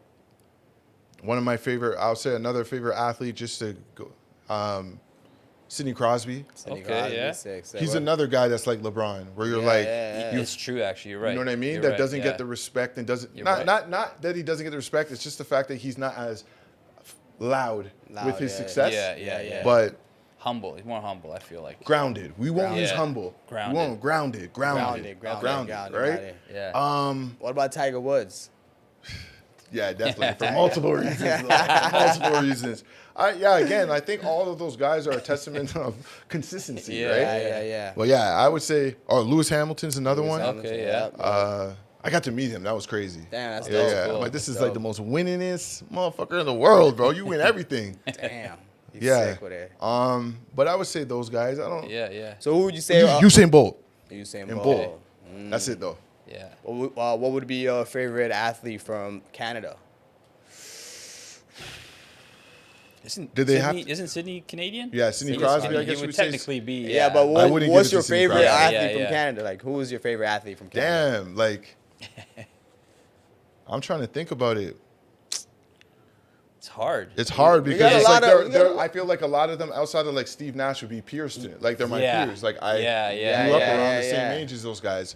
I would say people that I admire who are Canadian athletes. I'll always say Corey Joseph. Okay. Because I got to watch the whole thing. Pickering finest. One of Pickering's finest and stuff like that. I think he's one of not only as a basketball player, just as a businessman, as a family man, what type of person he is and stuff like that. I would say Corey. Obviously, I would say Sidney Crosby. Yeah, How could you not? He's Mr. Canada. You said Steve Nash. I forgot. Oh, man, right? that was my favorite player. Maybe Donovan Bailey. Yeah. You know? What about Jamal Murray? He's younger. He's cool, though. I would say more like Wiggins. I would say Wiggins more than Jamal. Yeah. Because I don't like, for me, if I'm going to think about like Canadian, like, athletes, I'm thinking about the guys who like I've watched when you were a kid. And I got to watch their progression and where they got to go and stuff like that. Maybe Steven Stamkos. He's an NHL guy. Plays for Nashville now. Long career in Tampa Bay. He grew up in Marco. PK Subban, man. PK's cool. All right. PK's cool. Shout out PK. PK's cool. I'm more a Steven Stamkos guy. Okay. All right. Sick. No, there's a lot of greats that came out of Canada. Especially now, like there's more eyes in the athletes. Yeah, so it's like, especially in the NBA, like SGA is a I was gonna say SGA right? is a He's the freaking guy. beast right now. I feel like after that whole Andrew, what was his name? Neymar? No, the one that went first round draft pick. Bennett. Bennett. That sucked, man. He flopped. He's the biggest flopped in Canadian athlete. Unfortunately, but that opened the floodgates, man. I just felt as soon as he was announced, it was like man, everybody's like, oh, he got their first round draft pick. Yeah, everybody. Opens up for do everybody this. How about ask me who's my favorite Canadian athlete? Because you're for Canadian Yeah, who's yours? athlete. Tristan Thompson. Hey, TT. TT, baby. Hell yeah. Causing ruckus in the Kardashian family. Oh, man. Is he fucking the mom yet or Oh what? my God. No, he still plays. He's still playing with the Cavs. He's with the Cavs, bro. Living good life now. Brampton's finest, man. Yeah, yeah. Come on, man. You got to shout out to Tristan Damn. Thompson. Shout out to TT, bro. You know what I'm That's saying? He's got to be fucking the mom. Oh my gosh. on, man. I don't know, man. Hey, have listen, no we idea don't want about to throw him under the bus, you know. But It's definitely It's all Yeah, good. It's fucking one of them. It's all good. shit. Pause. Hopefully, it's not the dad. Yeah. Oh well, the Oh, second mom. Or the second mom. It's a safe space. Getting wild over here, guys. Yeah. All right, let's go back. All right, who's your favorite Canadian musician? Dun, dun, dun, dun, dun. I almost feel like that face is it's like without saying. He's like, come on, man. No, I want to hear his answer. Yeah. Like, well, I like to be patriotic a little bit. Anything that comes out of the city, Toronto. I'm gonna be a fan too, especially when you leave it, right? Facts. I didn't have the luxury to live here all the time, so like the relationships I have are the artists that I followed is from afar, right? Far, true. So, obviously you're gonna think about the biggest, The boy. the boy, right? So Yeah. I mean, just I think it's more so about like there's a lot of connections of the people who he works with, right? Like if I'm sitting here saying who's my, like it's a bunch of people, it's a bunch, people, right? yeah, But yeah, it's a lot of yeah. people who work with him, With him, right? like, you're connected as well. Yeah, with so him. like Yeah. obviously I can say I appreciate his work and stuff like that, and the things that he's been capable of doing, and Yeah, and his like influence. and his influence. And the Yeah. thing is it's I think the thing that people don't give credit to is how fearless you have to be to get on stages and to put yourself out there. Of course, man. Yeah. And to do it over and Yeah. over when Over and people over. make fun of you and they're Yeah, bullying you yeah. and no one wants you to It's win. taxing, man, It's yeah. taxing. And like those are the things that I can sit down and be like, that's what's hard. That's the scary Of course. part, guys. That's like the championship, right yeah, there. that's the championship. And like to see how Yeah. many times that you've seen a person get up Yeah, and like do his thing and shit like that, like You gotta tilt your hat for that. yeah, you gotta Yeah, tilt your hat man. to that. Like Yeah. he put so many people on either directly or indirectly that Yeah. we all have relationships with. Oh, for Facts. sure, man. For sure. Facts. You know what I mean? So like, Absolutely. Yeah. I would no. hate to be like, yo, I'm not a Drake fan or I'm not a fan of his music. Yeah. what I'm But saying? but there's nobody that cannot give him respect because he's done that for Everyone. He's taken the smallest thing and made it the biggest thing. Yeah, It's he's just paved Drake the way. effect, He- right? For a lot It's- of people. He's paved the way for the And- Canadian music exactly. industry. That's what I'm For the saying, industry, right? I mean, like, and for the last 10 years, the algorithm was Drake. Yeah. Yeah. Right? They're shaking that shit Yeah, now, but they're like the shaking algorithm was Drake because no matter what, if you're Yeah. thinking about your top 8 artists, their best song was all with Drake. Yeah, With featuring Drake. Drake. If you're listening to like if you're on Spotify and you're listening to one of the playlists, Yeah. you're gonna hear a Drake song like the second time, Yep. every other. Exactly. So if you listen to Baby, the next song is gonna be the Drake song. Exactly. You listen to Future, the next song is gonna be with Drake. Exactly. You listen to Rick Ross, the next song's with Drake. Exactly. Any of these guys that you're listening to that you Yeah. love, their biggest tracks are with Yep. this person. Yep. Yeah. 100%. Sorry, guys. Yeah. I'd be lying to you that the 1.8 billion streams that he's had Yeah. in the last month that Yeah. wasn't yeah. me. Yeah. Yeah. And, you know what I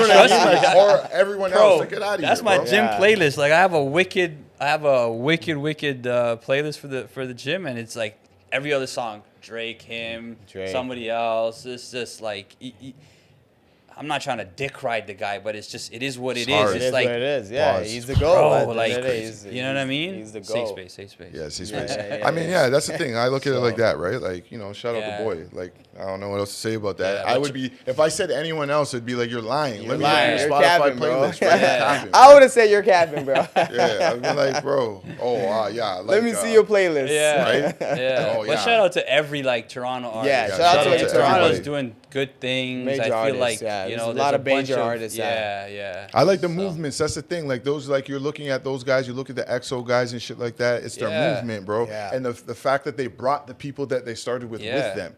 That's the part that you're looking at and saying, like, it's not just Drake. It's not just Abel. It's the team. That's what made it great. Yeah, yeah. And what do we talk about winning championships? Yeah. The people around you, right? Around you. You put the person in front, but it's all those people around you that are driving that forward, right? So, like, shout out to the team. The crazy thing is, like, I love the Weeknd's music, too. A lot of people, I don't know. It's changed. But I love his music, right? Mm-hmm. And I've always known he would be a wicked artist. So I always think, like, I don't know if there was, like, beef or something between Drake and him or just whatever it was. It's competition. Yeah. I always felt if those two combined, even if Tory Lanez combined, like, we have big name artists that is like, bro, it's crazy. I think it's like the music game is just like any competitions, like sports. Yeah, you but know? we can like, take over. But it goes back to your point about how, you know, you were saying people in Toronto don't want to follow your or repost your video, right? It's like we have to get out of that mindset and start collectively working, because imagine if the Drake, Weeknd, and Tory Lanez did a track. It would be crazy. But like I feel like the only way we hear that at this point is over AI. Yeah. Just because, like, I feel like those situations, I don't know, people be, you know, guys be talking and then hugging. After, I but know like what at the you end, mean, but like, I don't know. I like the competition, man. I don't like when it's all rah-rah and buddy-buddy all the time. I think that it's healthy to have I'm not saying every song needs to be healthy to have competition. them three featuring each other. It's just it's healthy. It literally promotes someone to, like, not even promote. It pushes someone to bring out that full potential. But our competition what they is could the actually States. Be. Right? Is the States artists. Like That's our competition. It's gonna go, like, you know, you're gonna have your local, then it's gonna be provincial, then it's gonna be national, then it's gonna be international. So I look at it and say, like, I don't know, man, like that. I don't know what's going on with that. That would be lit though, to see those two make to make something. But I don't see that. Fire. I mean, it was, you know, in a perfect world, that would be lit. But like, we're living in a world where there's so much we're complex. Manifesting it. What'd you do this? Manifesting.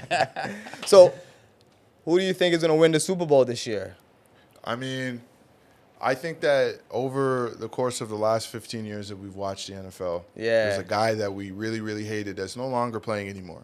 His name's Tom Brady. Oh, yeah. So why do we hate Tom? Because he won so much. Okay, all right. That's it. It's a good hate. It's a good hate. But at the end of the times. career, you started to be like, I fuck with this guy. Yeah. Because of how hard it is to win. Right? You're like, damn, 7? The fuck? Yeah. But he made him look so easy, though. That's the problem. Some of them. It's just like, bro, okay, I'm tired of Tom Brady. For me, I look at it like this. If I'm betting my money, why am I betting against Pat Mahomes? Why am I going to bet against Fair enough. Anyone who's betting against the Chiefs is because they hate the Chiefs and the Swifties. That has nothing to do with. That's it. That's what. Listen to the consensus of why people don't. I'm tired of the Chiefs because I'm tired of Taylor Swift and the NFL doing this. Listen, if you're the best team, you get the calls. That goes in any sport. In boxing or in the UFC, you got to knock the champion out to be the champion. It's not like you beat the champion fairly, then like, oh, the ref's gonna give you it. No, you got to knock him out. You got to knock him out. Knock him flat out. Knock him out, and that's what they're saying. The Chiefs. Yeah, but the Eagles have a proof of, like, they have a track record of winning the championship too. So I don't think they. I think that this is how the game's gonna go. All right, draw it out for me. You'll know in the first quarter. I promise you. I wish we could sit and watch the game. I'll tell you guys in the first quarter who's going to win. Whoa! By the time first two drives is the feeling out. Okay. Right, because everything's scripted in the first two. Yeah. We have like our first 15. You're running the script, right? So you see, it's when you start seeing adjustments. The thing about it is this: I know that Pat Mahomes is going to be able to perform at a high level late in the game. Not only that, he has a coach who has seen everything. Yeah. So the adjustments are easy to have because we've seen it all. Their defense is unstoppable. They're going to stack the box. There's going to be 9 in the box. They're going to force Jalen Hurts to throw the ball. Now, the difference between playing against Washington and the difference between playing against Kansas City is Kansas City has corners. They have better secondary. And their front seven is way better. Yeah. So, like, you know, You think like Saquon's gonna go off? Like Saquon's gonna run that ball. He's gonna run that ball. He's going over 100. But But who's gonna catch? That's the thing. He's gonna have 9 in the box. There's gonna be a lot of people who are coming to hit him. That's the thing, right? So that's the reason why. And I'm just like, I'm not going against history anymore, bro. Just because I don't want someone to win. Nah, if they lose, great. No 3-peat. But if they win, ching ching.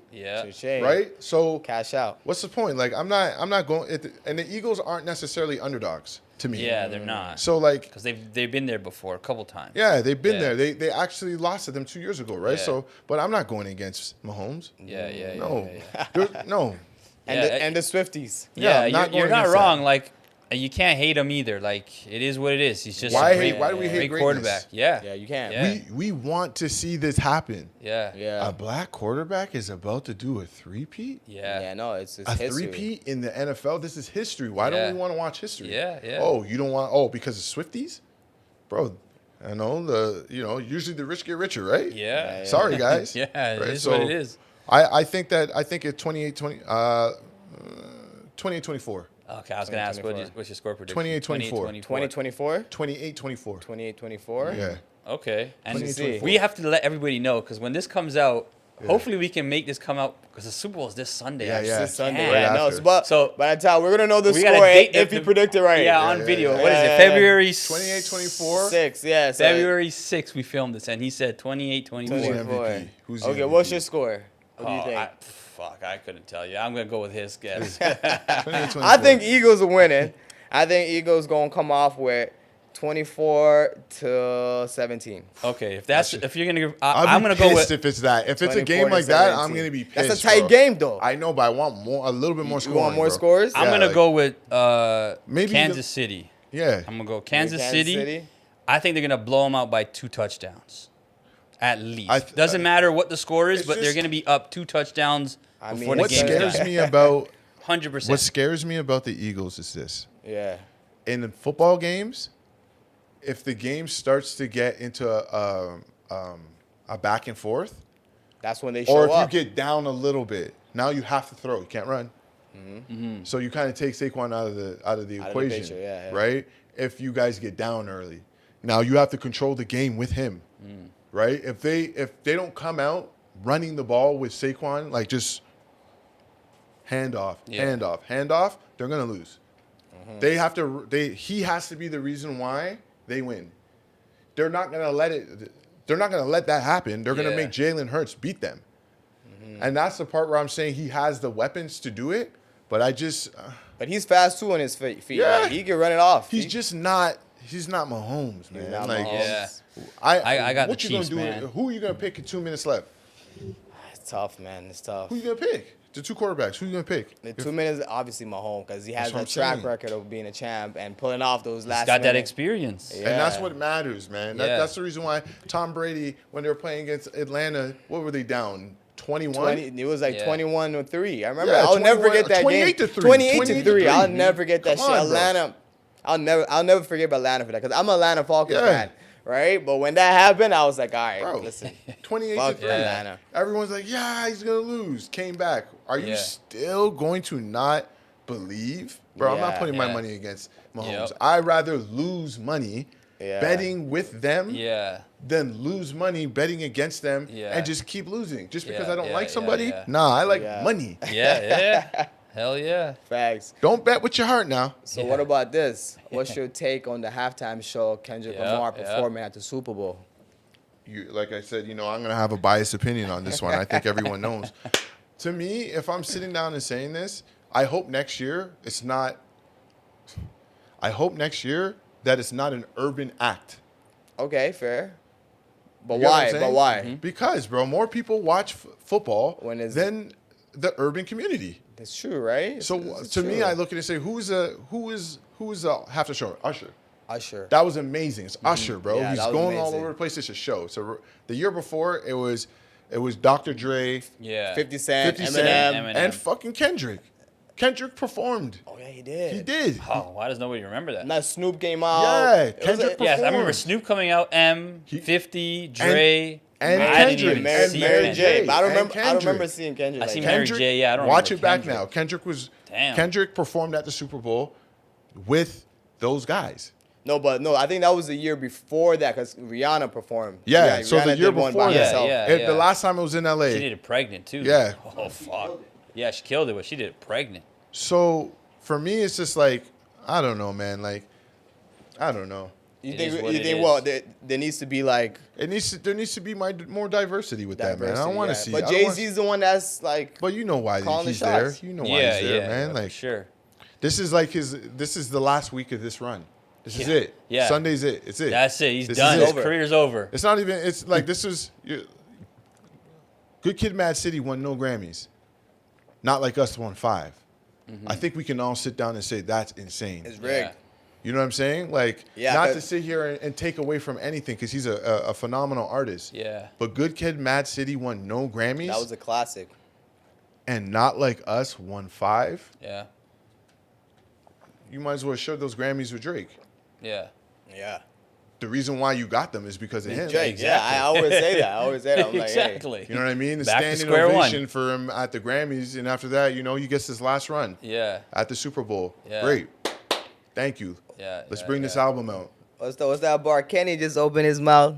Someone go hand him a Grammy right now. And like that's the thing. He's a phenomenal artist, so I'm not going to take away from the fact that I don't think that he should be performing at the Super Bowl because this is the I don't know if it's the ceiling for him, but this is I think this is his pinnacle. this point. is like a high moment for him. I think But it's help a me pinnacle understand point, this. man. Don't people perform at the Super Bowl because their career It's more on the back end. Yeah, that's right? what So I that they fucking bring, thought. Because think about it. That was the reason why I was like, okay, I get what's going on. Yeah. Right? It was like, and that's the thing. It's like, I don't want to take away from Kendrick and him and his artistry and how I've seen him perform. I went to his show. It was with Baby Keem. It was crazy. It was a lit show. But like the timing is just, you know what I mean? Of this, I wasn't expecting to see him in New Orleans. Right. I still think that they should have had like what they did in LA where they had a bunch of artists From LA. I like from that. New Orleans. I like the way if they were going They to could have gave Lil Wayne a chance. That- to pop Lil up, Wayne a you know? chance. Exactly. But like the thing about it I look at and I'm sitting down and what I don't like about it is just the simple fact that like we know what the moment is. But Yeah. like we're talking about this the problem that these two gentlemen had. Yeah. Just when you listen to the songs, as soon as he drew this line in the sand that it was a Canadian American thing, Yeah. that's when it became like, oh, this is gonna get tough because, oh, you don't want to get dissed by a Canadian nigga? Like, what's that about? Yeah, like, yeah. wait a second, why are you coming at me for? Yeah. Remember that 50 Cent thing? Like, what did I? Yeah, what did I do? What did I do? Right? Now you're looking at it not like us, it's like an American thing. American, he like, made it yeah. something that like it was a national thing to Yeah, get behind. Patriotic thing. But like, the verbiage in the song, like, you're not even gonna be able to say half the words on that stage. No. And like it's trouble for everybody with that situation because it's still sticky with that. Yeah. So like I think that like great. Yeah. Like there's gonna be a lot of bells and whistles at the Super Bowl for the halftime show. Yep. And we're all gonna watch because we want to have know to. what he's gonna like. Yeah. It's literally gonna be. Even at the Grammys, he wore a Canadian tuxedo. Petty. You know what I mean? Like Petty. The whole thing. I've never. No one's loved me that much. Yeah. That's how I look at it. Love and hate, there's a thin line, buddy. Yeah. No one's loved me that much. Yeah. He's infatuated with Drake. Yeah. He has to be. Yeah. It's crazy, man. It's Listen, a good. Hey, but you know what? Like, look what it's done for him. Yeah. This is a plot. This is not something that he just wants to do. Like, oh, Yeah. I just don't like this person. It's like, well, if I go at this person, it's gonna give me more leverage to do what I want to do. Yeah. Period. Because he's the cash cow. He's the guy. Of course. Like for me, I'm looking at it being like, I wouldn't even respond to you. I'm a international artist. You're a Yeah. rapper. You're a rapper. Yeah. You know what I mean? But like at the end of the day, like there's a part of a war. Yeah. And there's a part of it where it's just like you're not gonna let nobody just You can't it's back not getting punked for by sure. nobody. So Yeah, you it's the understand. art of war. You It's the art of gotta war, be right? strategic with it. Yeah, like on yeah. every move has to be strategic. So I get what he's doing, wearing the Canadian tux and doing Yeah. this. That's and petty though. Like It that's- is, but it's the art of war at the end of It's the the art day. of war. But like Drake is not fazed by that Of shit. course he's not. Listen, let me tell you something. This is what's about to happen. All right. He's about to have his little highlight, 15-minute performance. 50 minutes of fame. Yeah. Oh, And hooray. he's not even in North America right now. so Yeah, he's not Drake even is in see that Australia. shit. He's doing his thing. He's already yeah. selling out out there. Yeah. Right?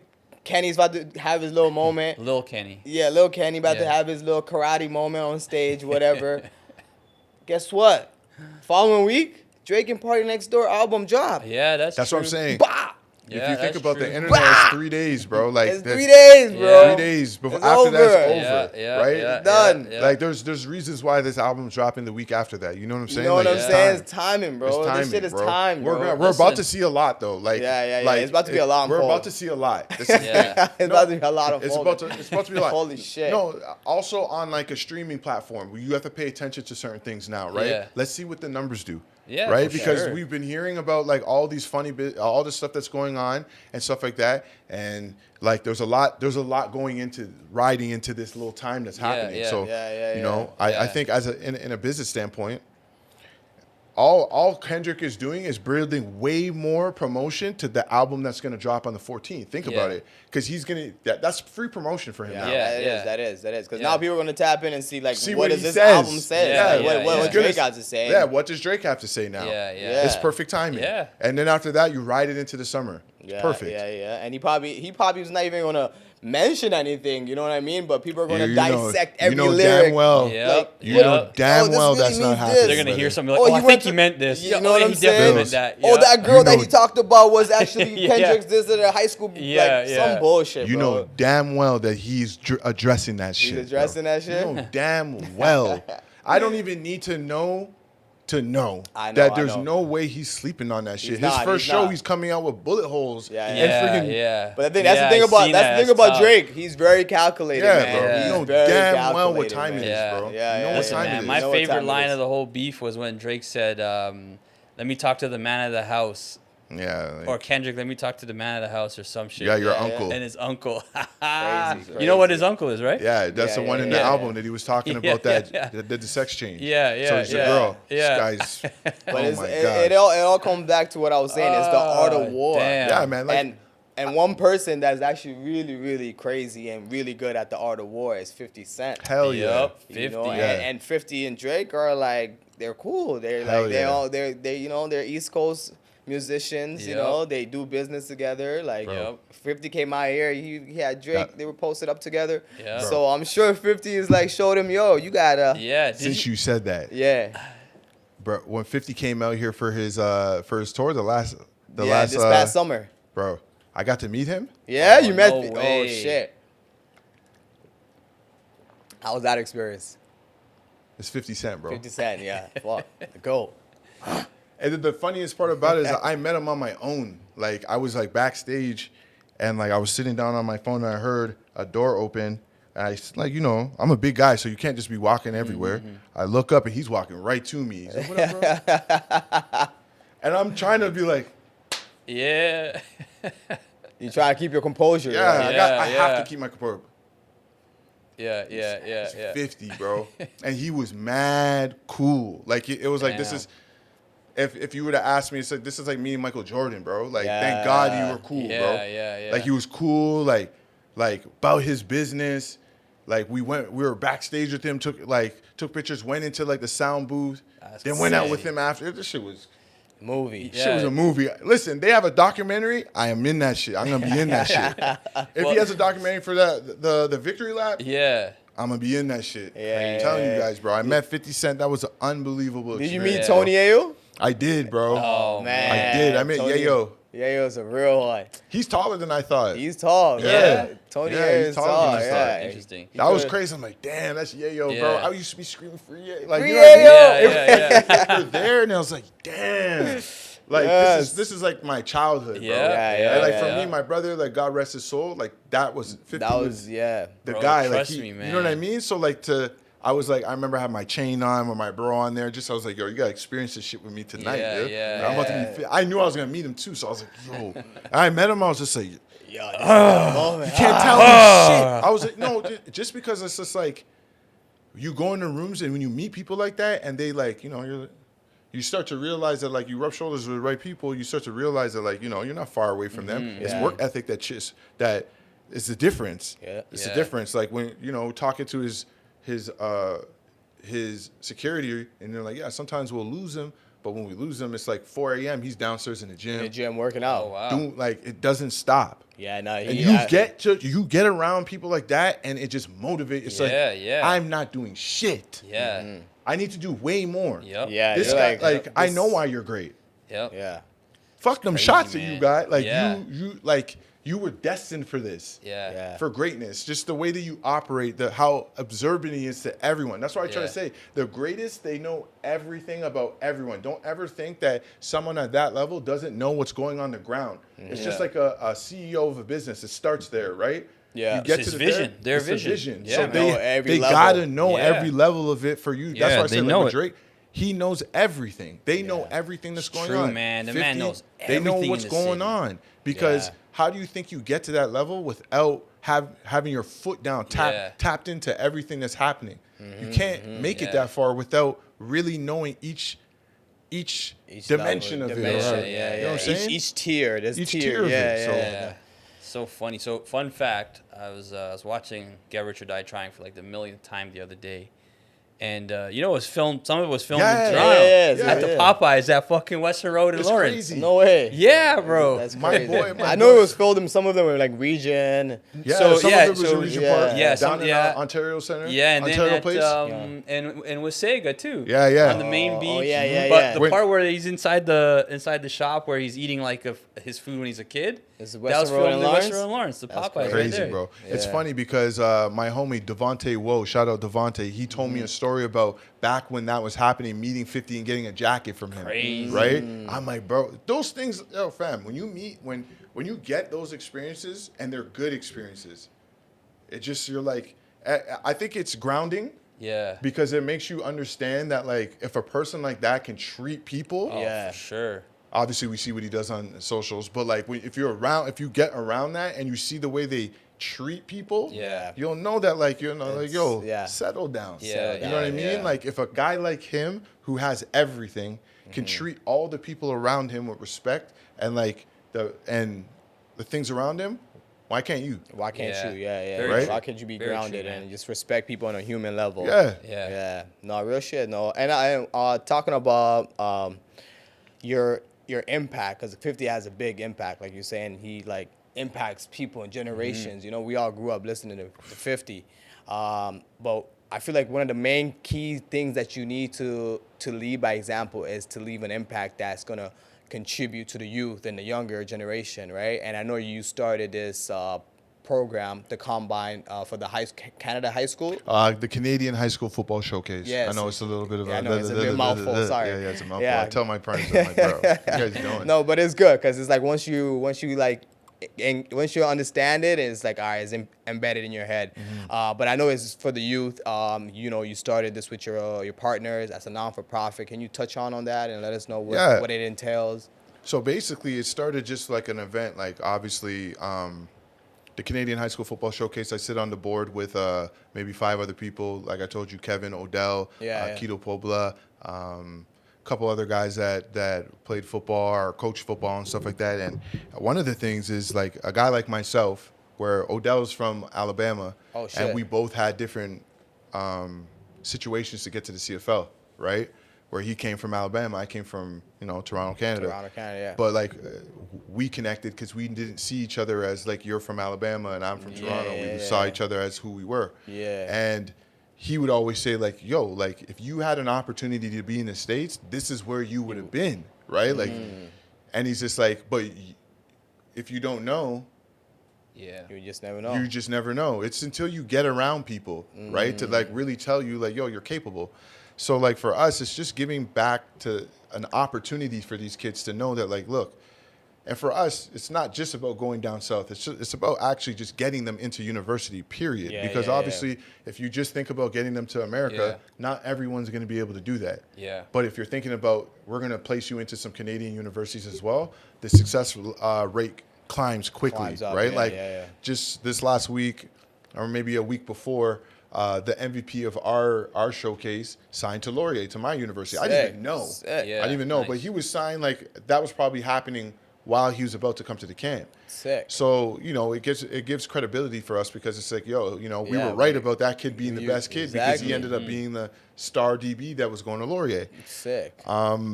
we started in Edmonton, and obviously, like I was saying before, I wasn't interested in it only being in Edmonton. I saw a vision of it being regional and all over Canada. Yeah. And all we needed is to be able to get people that we trusted in each province for them to have their region. So obviously, Toronto was first. I was like, let me hit it first and stuff like that. And I didn't even spend that much time. The time period that we started promoting was like the 28th of November. The event was on a January 17th. But you did a CB24 run. Yeah. So we did a big run. Like I ended up hiring like a PR lady to kind of like help me with that, with marketing, stuff like that. And then after that, we just did like a bunch of videos via social media. I think on socials in the last like 2.5 months, we've probably done like 800,000 views. Wow, that's amazing. Which is like, I was like, damn, what the fuck? Yeah, that's impressive. It's impressive, especially because of the time frame that we were promoting. It was only 6 to 8 weeks, right? Mm-hmm. That was so stressful. And then after that, obviously, when you add in CP24 between 7 o'clock to 10 o'clock, 10 a.m., you're going to see maybe 150 to 200K people watching that. Yeah. That's 1 million right there. Yeah. And then we were on Global and on TSN on the shift. Nice. Let's just say that Global is the same range, just 1.2. Yeah. And for me, 1.5 almost. Yeah. And for me, it's about, everyone's like, well, like, did you get the kids? I'm like, yeah, we had 70 kids there. Like, the TV wasn't necessarily to, like, get the kids because we already were, like, pretty good on that. It was more so now when we go back to the table, we have credibility and leverage because we've already done these things and we have the stats to show, like, look, when I'm talking to sponsors and stuff like that, people to sponsor, I'm like, listen, man, I did over 1 million views in 6 weeks. 6 weeks, yeah. Right? Like, and now what do you want to do? You know what I mean? I can promote your business a little bit more. Now the price went up. Right? And the price went up for the kids. It's not for me. Yeah. For me, I look at it and say what comes with it is the fact that one of these kids I'm going to introduce to their parent. Their parent's going to be a big time business person. And then they pop something. They help. Yeah. It's not necessarily you're going to try to make the money off the kids and you're looking at it. It's what can I do to help you get there? Yeah. Then, okay, I get a kid. Test well, blah, blah, blah. I have a connection at Penn State. I got a kid up here. You got to see him. Yep. Kid gets the scholarship at Penn State. Coach Mod, bro, thank you. Yeah. Now it's just like, okay, like, we're going to stay in touch with you, make sure we can help you with NILs, whatever you got to do to happen. Now, what if that kid goes to the league? My business is boomed. Of course. Right? Of course, absolutely. Even if he goes to Penn State, it's done already because the work is done, right? Like, do you want to be that kid? Because I can only say, like, now I'm the older guy.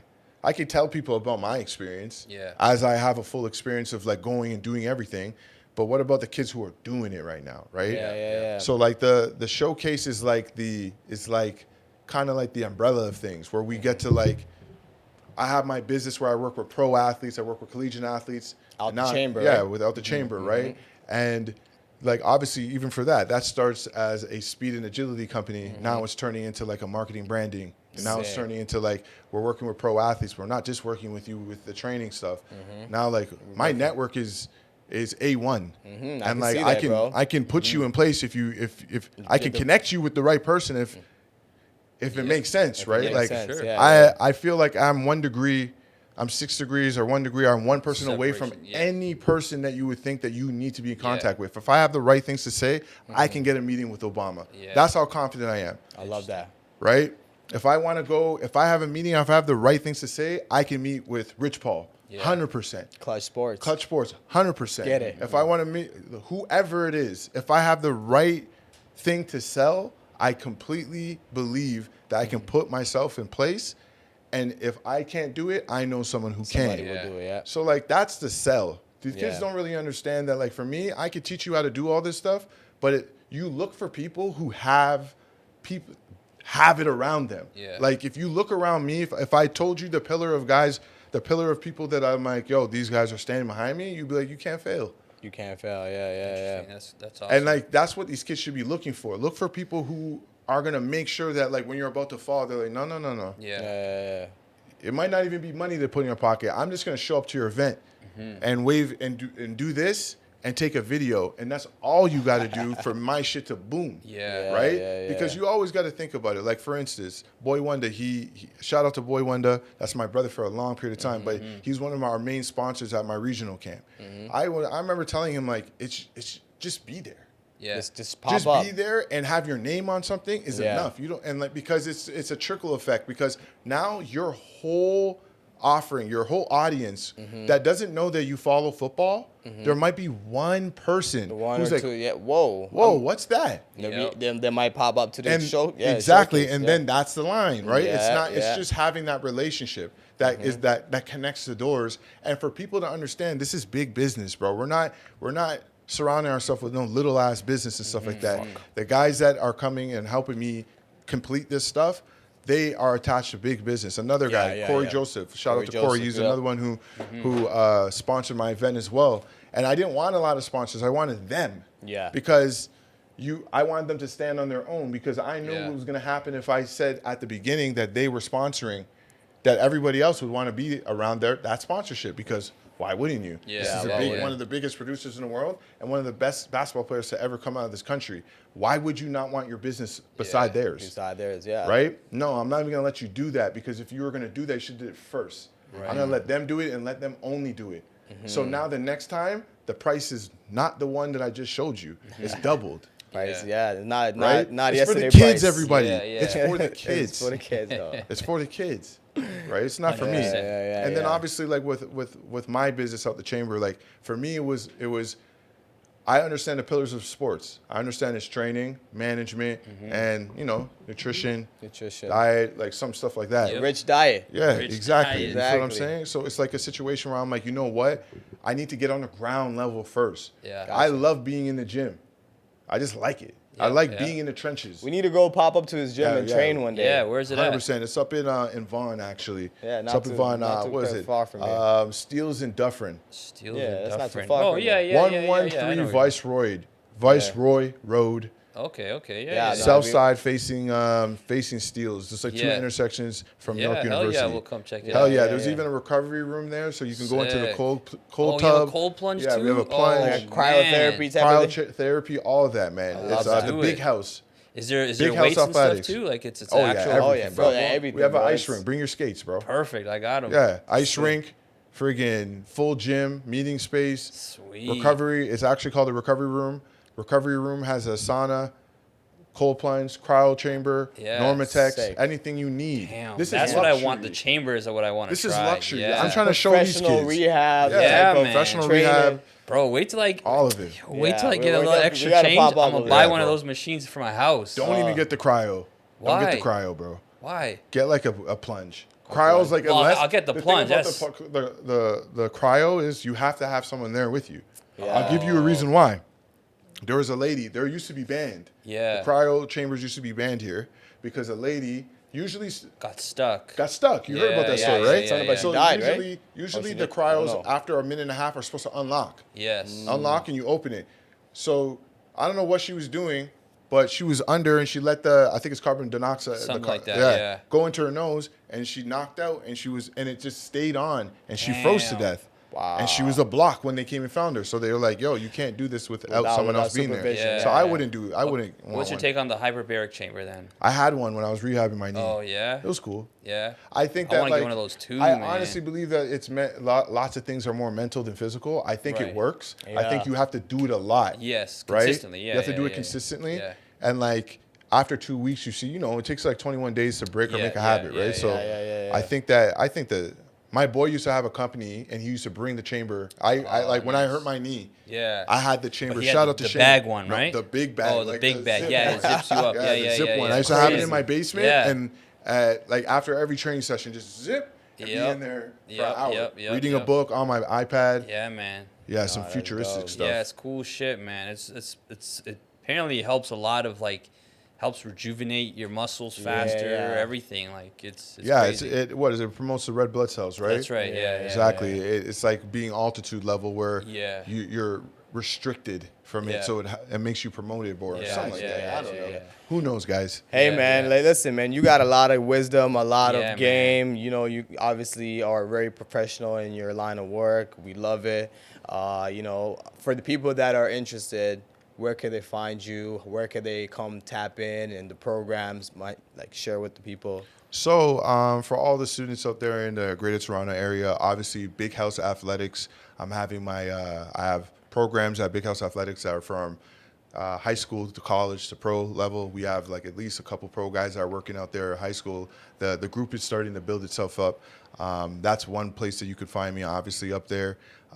Another place, obviously, through social media, Shamawd Chambers, SHAMAWD. CHAMBERS, 17 are out the chamber. Out the chamber. Not chambers, out the chamber. So it's not it's like a play on words, like out the chamber, you know? Boom, come out fast, right? Fast. Boom. Got it. Boom. Right? No, I like that. I like that. Yeah, everyone thinks it's like, oh, it's your name. I'm like, actually, it's something else, right?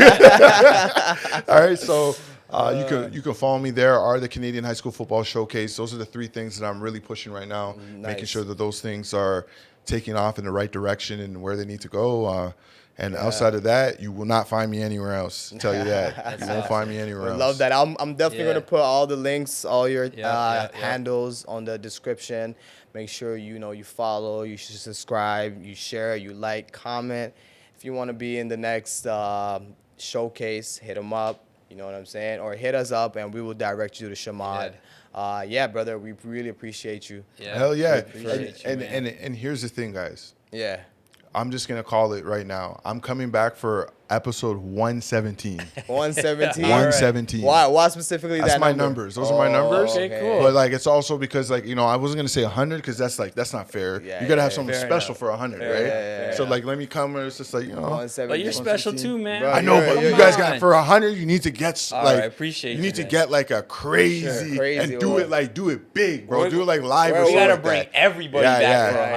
Everybody. Do something big, something crazy, major, something major. We're only at 43 now. 43 now. 43, So we're climbing up. So we got some time, you know. Well, it's creeping up fast, man. I'll tell you that. It's going to. And honestly, I've been telling him since day one, man. Enjoy this process. Hell yeah, that's the best part. That's the best part right now. Best part. That's even when I tell my. You always think that when you get there is oh yeah. So it's like nah, man, fuck that shit, because you it's. Just the these days where it's hot as fuck. It's hot as fuck. You know what I mean? The dog days. Yeah. The dog days are important. The heat's broken, so that's why I'm in shorts right now. Yeah, you're gonna think about it and everything's gonna change, bro. It's only a matter of one or two things happening. Boom, it's over with, bro. Facts. That's how this shit works. So we believe in that, man. And don't have one camera. That's insane. If you do one camera podcast, what is that? My boy tried to tell me yo, we could just do that. I said, bro, I'm not doing anything with one camera. So it's funny. He tells me all the time, we went up for his birthday to the cottage, right? Happy belated, by the way. Yeah. How old are you now? Yeah, 31, bro. 31? Yeah, getting up there, bro. Yeah. Not really. No, I'm getting up You're there. all right. Bro. You'll be all right. And he's like, yeah, let's do a pod at the cottage. And I was like, he's like, yeah, just one camera type thing. I was like, no, bro, we can't. You can't, bro. Yeah, we have an aesthetic, we have a look, we have. It'll change everything. It won't be what it's supposed to be if it's one camera. Exactly. Because you can't Yeah. It's more personal, right? Make it. I rather.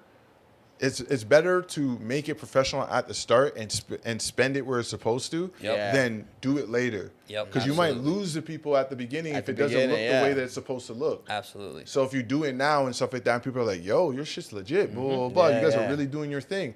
And, yo, how many cameras are you? Oh, you got this, you got that? Oh, you know what you're doing. Yeah, I think that's what our main thing is. It's always quality. You know what I mean? Have 3 cameras. Have quality guests. You know what I mean? Have quality that rich diet. Yeah, it's just the name speaks for itself. It's And I gotta say, bro, I met this guy. This is the funniest part. Random. It was random because we were going. It was Caravan Weekend 2 years ago. It was 2 years ago, right? It was random because it's funny because I wasn't I thought I was booking another sprinter. Okay. And then after that, like, I was like hesitant. I don't know why. I was like being hesitant. Yeah, you see a nigga like Right? a nigga. No, it wasn't yours. It wasn't yours. It wasn't mine? yours. It Oh, wasn't okay, yours okay, yet. It okay, was okay, another okay, sprinter. okay. And I was like, I didn't know we were going out yet. I'm like, Yeah. we gonna go out? Like, do we really need a sprinter? Yeah. But like, I wanted to do something for my boy. So I'm like, yo, I'm gonna Yeah. get a sprinter. We're gonna go out for dinner, and then we're gonna go Yeah. to all these parties. So then after that, my boy's driver, Daniel, he sent me your information. Daniel, and I that's was my at guy. the gas station pumping gas and looking at you like, yo, I wonder if this is a sprinter. Like, yo, who's this little black nigga right there? I was like, yo, what the hell? So then after that, when you pulled up to the house, I'm like, oh, it was him. And then I started talking to you, and I was like, oh, it was that gas station, that Pickering gas station. The gas station right off the highway. Right off the highway. So then after that, like, we What a went. coincidence. Yeah, Crazy, we went, yeah. and it was a great night, bro. Yeah. Like, the end of the night, I don't even know how we got back home. I was supposed to give, like, he's hitting me like, yo, where are we going? I'm in the back, like, this. You guys are Fine, bro. twisted. Nah, it was a We great got night. back, and I was like, thank God, right? So then after that, like, I'm sitting there, and I follow the social, and I'm, like, looking, and then I see your actual social. I'm like, yo, this looks like the guy that did this. And then I put 2 and 2 together. I'm like, oh, this is, I like him. Yeah. Calling back, I'm like, bro, can we use a sprinter again? He's like, yeah. I'm like, can I get a little deal? He's like, don't even worry about it, because we're just going out to Waterloo with my family and stuff like that. And he came up to homecoming and stuff like that. Yeah, with So the like, fam, yeah. So everything you do, bro, I always tell people. I tell appreciate people about that, you, bro. bro. I'm like, yo, Appreciate that. you're good. Yeah. You're gonna be all right, bro. Yeah, I You're gonna be appreciate all right, that. bro. Yeah, no, for that's sure. what You have that energy. It's just that positive, good energy. You know? Yeah, you have that high energy. vibration. Yeah, you for know, sure. just For and sure. that's Yeah, all I see. That's the thing about me. I know who to connect myself to. Like, Yeah, rub yeah. shoulders with people. I'm like, this nigga got good energy. Yeah. I like him. Like you know what I mean? Like Yeah. he gets it. I could tell that he gets it. Yeah. So you know Yeah, what? yeah, I'm gonna yeah. just anyone who needs a sprinter, Yep. anyone you hit Yeah, Always. You hit him, bro. You refer me your boy Tevin. Yeah, Tavon. Yeah, Tavon. Yeah. I was just Shout saying, out yeah, to you gotta him. go with my dog, bro. Yeah, You're gonna have a good time too. Don't even worry about it. Good That's people, awesome, man. But yeah, I do got something for you guys from the showcase. Oh, Appreciate sick. you, man. Usually it's the other way around. You know I what? know. We ran out of shirts. It's okay, it's okay. Oh man, appreciate you, brother. You don't have to wear this Jeez. when you come to the gym. Jeez. Thank you. See that? I like it. That's the Canadian High School Football Showcase. I think Let's there's like go. a T-shirt in there. That's the logo. Yeah. That's hard. Cool. Elite promotional Oh, that's the old marketing. one. Okay. Oh shit, Yeah, bro! so- I'm wearing this to the gym tomorrow, man. Yeah. The Dry white fit, too. tees What? Shorts? yeah. and shorts. Oh yeah. hell yeah, bro! I don't know what I'm size wearing of this shorts are. I just tomorrow. pull. I No, literally just no, pulled no, out I'll the bag. definitely That's a rock big ass this. pair of shorts. I Hell ain't gonna lie to you. What size is large? This is Yeah. sick, bro. Fuck, it's chest day Appreciate you. tomorrow, so. Oh no, this is good. It's Yeah, good it is. material too. I like it. It's like that Dry that gym fit. attire. Yeah, dry fit. Hell yeah. Oh hell yeah! Nah, this is dope. I'm bro. wearing this Appreciate tomorrow, you. man. You know we're having another network mixer soon, Yeah. so I'm definitely gonna extend the Hit me. invite. Yep, for You're sure, gonna man. come through. I'm 100%. gonna have some merch for you, all types of like. Then you're gonna be able to rub shoulders with a lot of Richdiet type of. Yeah. I like that. individuals. That's what So that's Yep. what I like to hear, That's- man. Because that's what it's Network about. and man. everything. that's what it's man. about. I'm man. trying to tell you, I obviously we're wrapping it up, and I try to tell people, like, I play football, but that was not my superpower. That was my Yep. expression. An Yep. expression. I was gifted. I had to play. Yep. Yeah. Like if I didn't play, there would have been like why didn't you play, nigga? Like Yeah, you should have yeah, done yeah. something. But like what has really given me wealth is my ability to connect Yeah. and keep relationships. Yeah, Not yeah. just connecting to people. Yep. It's keeping those relationships, checking in, Absolutely. saving face, Absolutely. being able to go like my name is not a local name. It's not a provincial name. It's not a national. It's international. I've been in international. Germany with this. I've been That's awesome. down in the States. I've done so many different things. And the one thing that I say is to people is like, yo, listen, and you're not gonna always rub shoulders with everyone the right way and like everybody, but there's something about making sure that people look at you as a stand-up person, and they look at you and they say that like, yo, when you're not in the room, they speak highly of you, Highly right? of you, yeah. And I know that like for me, that's one thing that I pride myself with, that I have a lot of Absolutely, different yeah. rooms that I've been able to accomplish things in. Yep. I have a lot of friends in different industries that make me know that it was never about my ability to play football. It was Yeah. who I was as a person. Yeah, So yeah. like that's what you need to work on the most. If I can say that to anybody, like Yeah, that's think great about advice. who you want to be as a person outside of what you're talented at, because like your talents, you're not going to be able to do that forever. I don't care what you do. You're not going to do it. You got to pivot at some point in life. Yeah. And you don't want to be the asshole that no one liked. You know what I mean? When it's all said and done, no one wants to work with you because you're a dickhead the entire time. Right? No, so absolutely, man. That's awesome. Game. Some real great advice, man. I love that, man. Appreciate you, brother, for taking the time out of your busy schedule, coming by here to the studio and, giving us some game. Oh, pleasure to meet you. Pleasure, I feel like I know you already. I know, right? It's crazy, man. Yeah, it's crazy. I know this. It's a small world, bro. Trust me. Yeah, it's everyone got mutuals and, similar experiences. This city's too small, though. Too small. For sure. On the other note, make sure you tap in. Tap in with Shamawd. Tap in with us. Richdiet Podcast. Till next time, peace and love. We out. Peace. Yes, sir. Yeah.